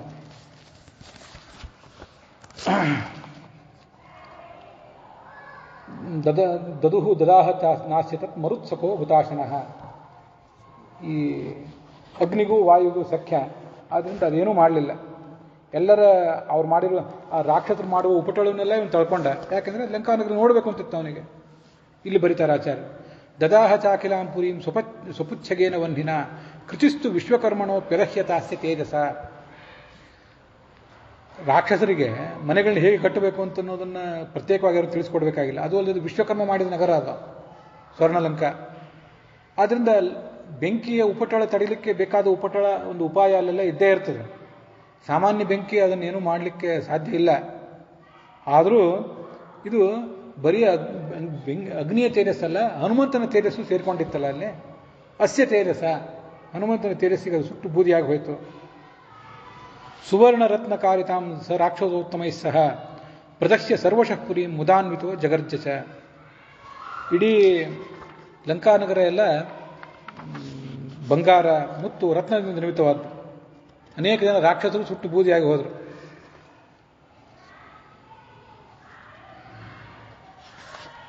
ಸ ರಾವಣಂ ಸಪುತ್ರಕಂ ತೃಣೋಪಮಂ ವಿಧಾಯ ಚ ತಜೋ ಪ್ರಪಶ್ಯತೋ ಪುರೀಂ ವಿಧಾಯ ಭಸ್ಮಸಾಧ್ಯಯವು.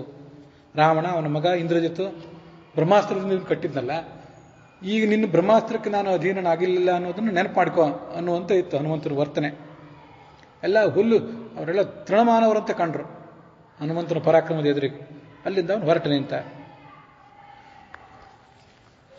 ಈ ಪ್ರತಿಯೊಂದಕ್ಕೂ ಒಂದು ಅಂತರಾರ್ಥ ಇರ್ತದೆ ಅಂತ ನಾನು ಹೇಳಿದೆ. ರಾಮಾಯಣ, ಮಹಾಭಾರತ, ಭಾಗವತ, ಅದಕ್ಕೆಲ್ಲ ನಮ್ಮಲ್ಲಿ ಏನು ಸಂಪತ್ತಿದ್ರೇನು ಅದು ಭಗವಂತನ ಭಗವತಿಯ ಆರಾಧನೆಗೆ ಸಲ್ಲದೆ ಹೋದರೆ ಆ ಸಂಪತ್ತನ್ನು ಏನೂ ಅದಕ್ಕೆ ಅರ್ಥ ಇಲ್ಲ. ಅದಕ್ಕೆ ಸಂಪತ್ತು ಸುಟ್ಟು ಬೂದಿ ಆಗಬೇಕಾದ ಸಂಪತ್ತೇ ಅದು. ಸ್ವರ್ಣಮಯಿ ಲಂಕ, ಅಷ್ಟು ವೈಭವ ಇತ್ತು. ಆದರೆ ಭಗವಂತನ ಪೂಜೆಗೆ ಅದು ಸಲ್ಲಿಲ್ಲ. ಸ್ವಯಂ ಮುಖ್ಯ ಪ್ರಾಣನೇ ಬಂದು ಹೇಳಿದರೂ ಅದು ಸಲ್ಲಿಲ್ಲ. ಇಷ್ಟು ದಿವಸ ಭಗವಂತನ ಪೂಜಾ ಮಾಡದೇ ಇದ್ರೂ ಅಡ್ಡಿ ಇಲ್ಲ. ಈಗಾದರೂ ಹನುಮಂತನ ಮಾತಿನಂತೆ ಆ ಸೀತೆಯನ್ನು ತೊಗೊಂಡು ಹೋಗಿ ಅವನು ರಾವಣನ ಪಾದಕ್ಕೆ ತಲುಪಿಸಿದ್ರೆ ಇಲ್ಲಿವರೆಗೆ ಏನಾರು ಮಾಡ, ಇನ್ನು ಮುಂದೆ ಕೊನೆ ಕಾಲದಲ್ಲಿ ಆದರೂ ಭಗವಂತನ ಪೂಜಾ ಮಾಡಿದ್ರ ಫಲವಾಗಿ ಸ್ವರ್ಣಲಂಕ ಉಳಿತಿತ್ತು. ಕೊನೆಗೂ ಅವನಿಗೆ ಆ ಬುದ್ಧಿ ಬರಲಿಲ್ಲ. ಸೀತೆಯನ್ನು ಅವನು ರಾಮನ ಬಳಿಗೆ ತೊಗೊಂಡು ತಲುಪಿಸಲಿಲ್ಲ.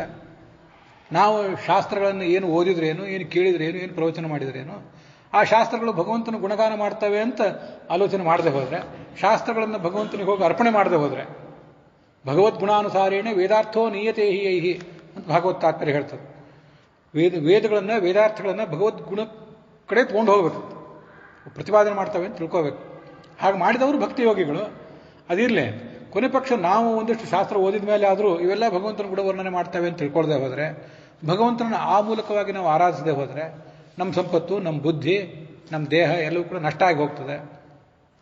ಆ ಬೆಂಕಿ ಹಾಕುವ ಕೆಲಸವನ್ನು ಇವನೇ ಮಾಡ್ತಾನೆ ಹನುಮಂತ. ನಾವು ಆರಾಧನೆ ಮಾಡಿದರೆ ನಮ್ಮನ್ನು ಉದ್ಧರಿಸುವ ಕೆಲಸನೂ ಮಾಡ್ತಾನೆ ಅನ್ನುವುದು ಅದರದ್ದೊಂದು ಅಂತರಾರ್ಥ, ಆ ಕಥೆಯ ಅಂತರಾರ್ಥ. ಅದನ್ನು ಕೂಡ ಇಲ್ಲಿ ನೋಡಿದ್ದೀವಿ. ಅಲ್ಲಿಗೆ 56ನೇ ಸರ್ಗ ಸಮಾಪ್ತವಾಗಿದೆ. ಹುಸಿಯ ನಾಡಿ ಹೊಟ್ಟೆ ಹೊರೆವ ವಿಷಯದಲ್ಲಿ ರಸಿಕನನ್ನು ಹುಸಿಗೆ ಹಾಕಿದಿರೋ ಇನ್ನು ಋಷಿಕೇಶನೇ, ಈಶನಿನ್ನ ಚರಣ ಭಜನೆ ಆಸೆಯಿಂದ ಮಾಡುವೆ, ದೋಷ ರಾಶಿ ನಾಶ ಮಾಡು ಶ್ರೀಶಕೇಶವ. ಶ್ರೀಕೃಷ್ಣಾರ್ಪಣ ವಸ್ತು.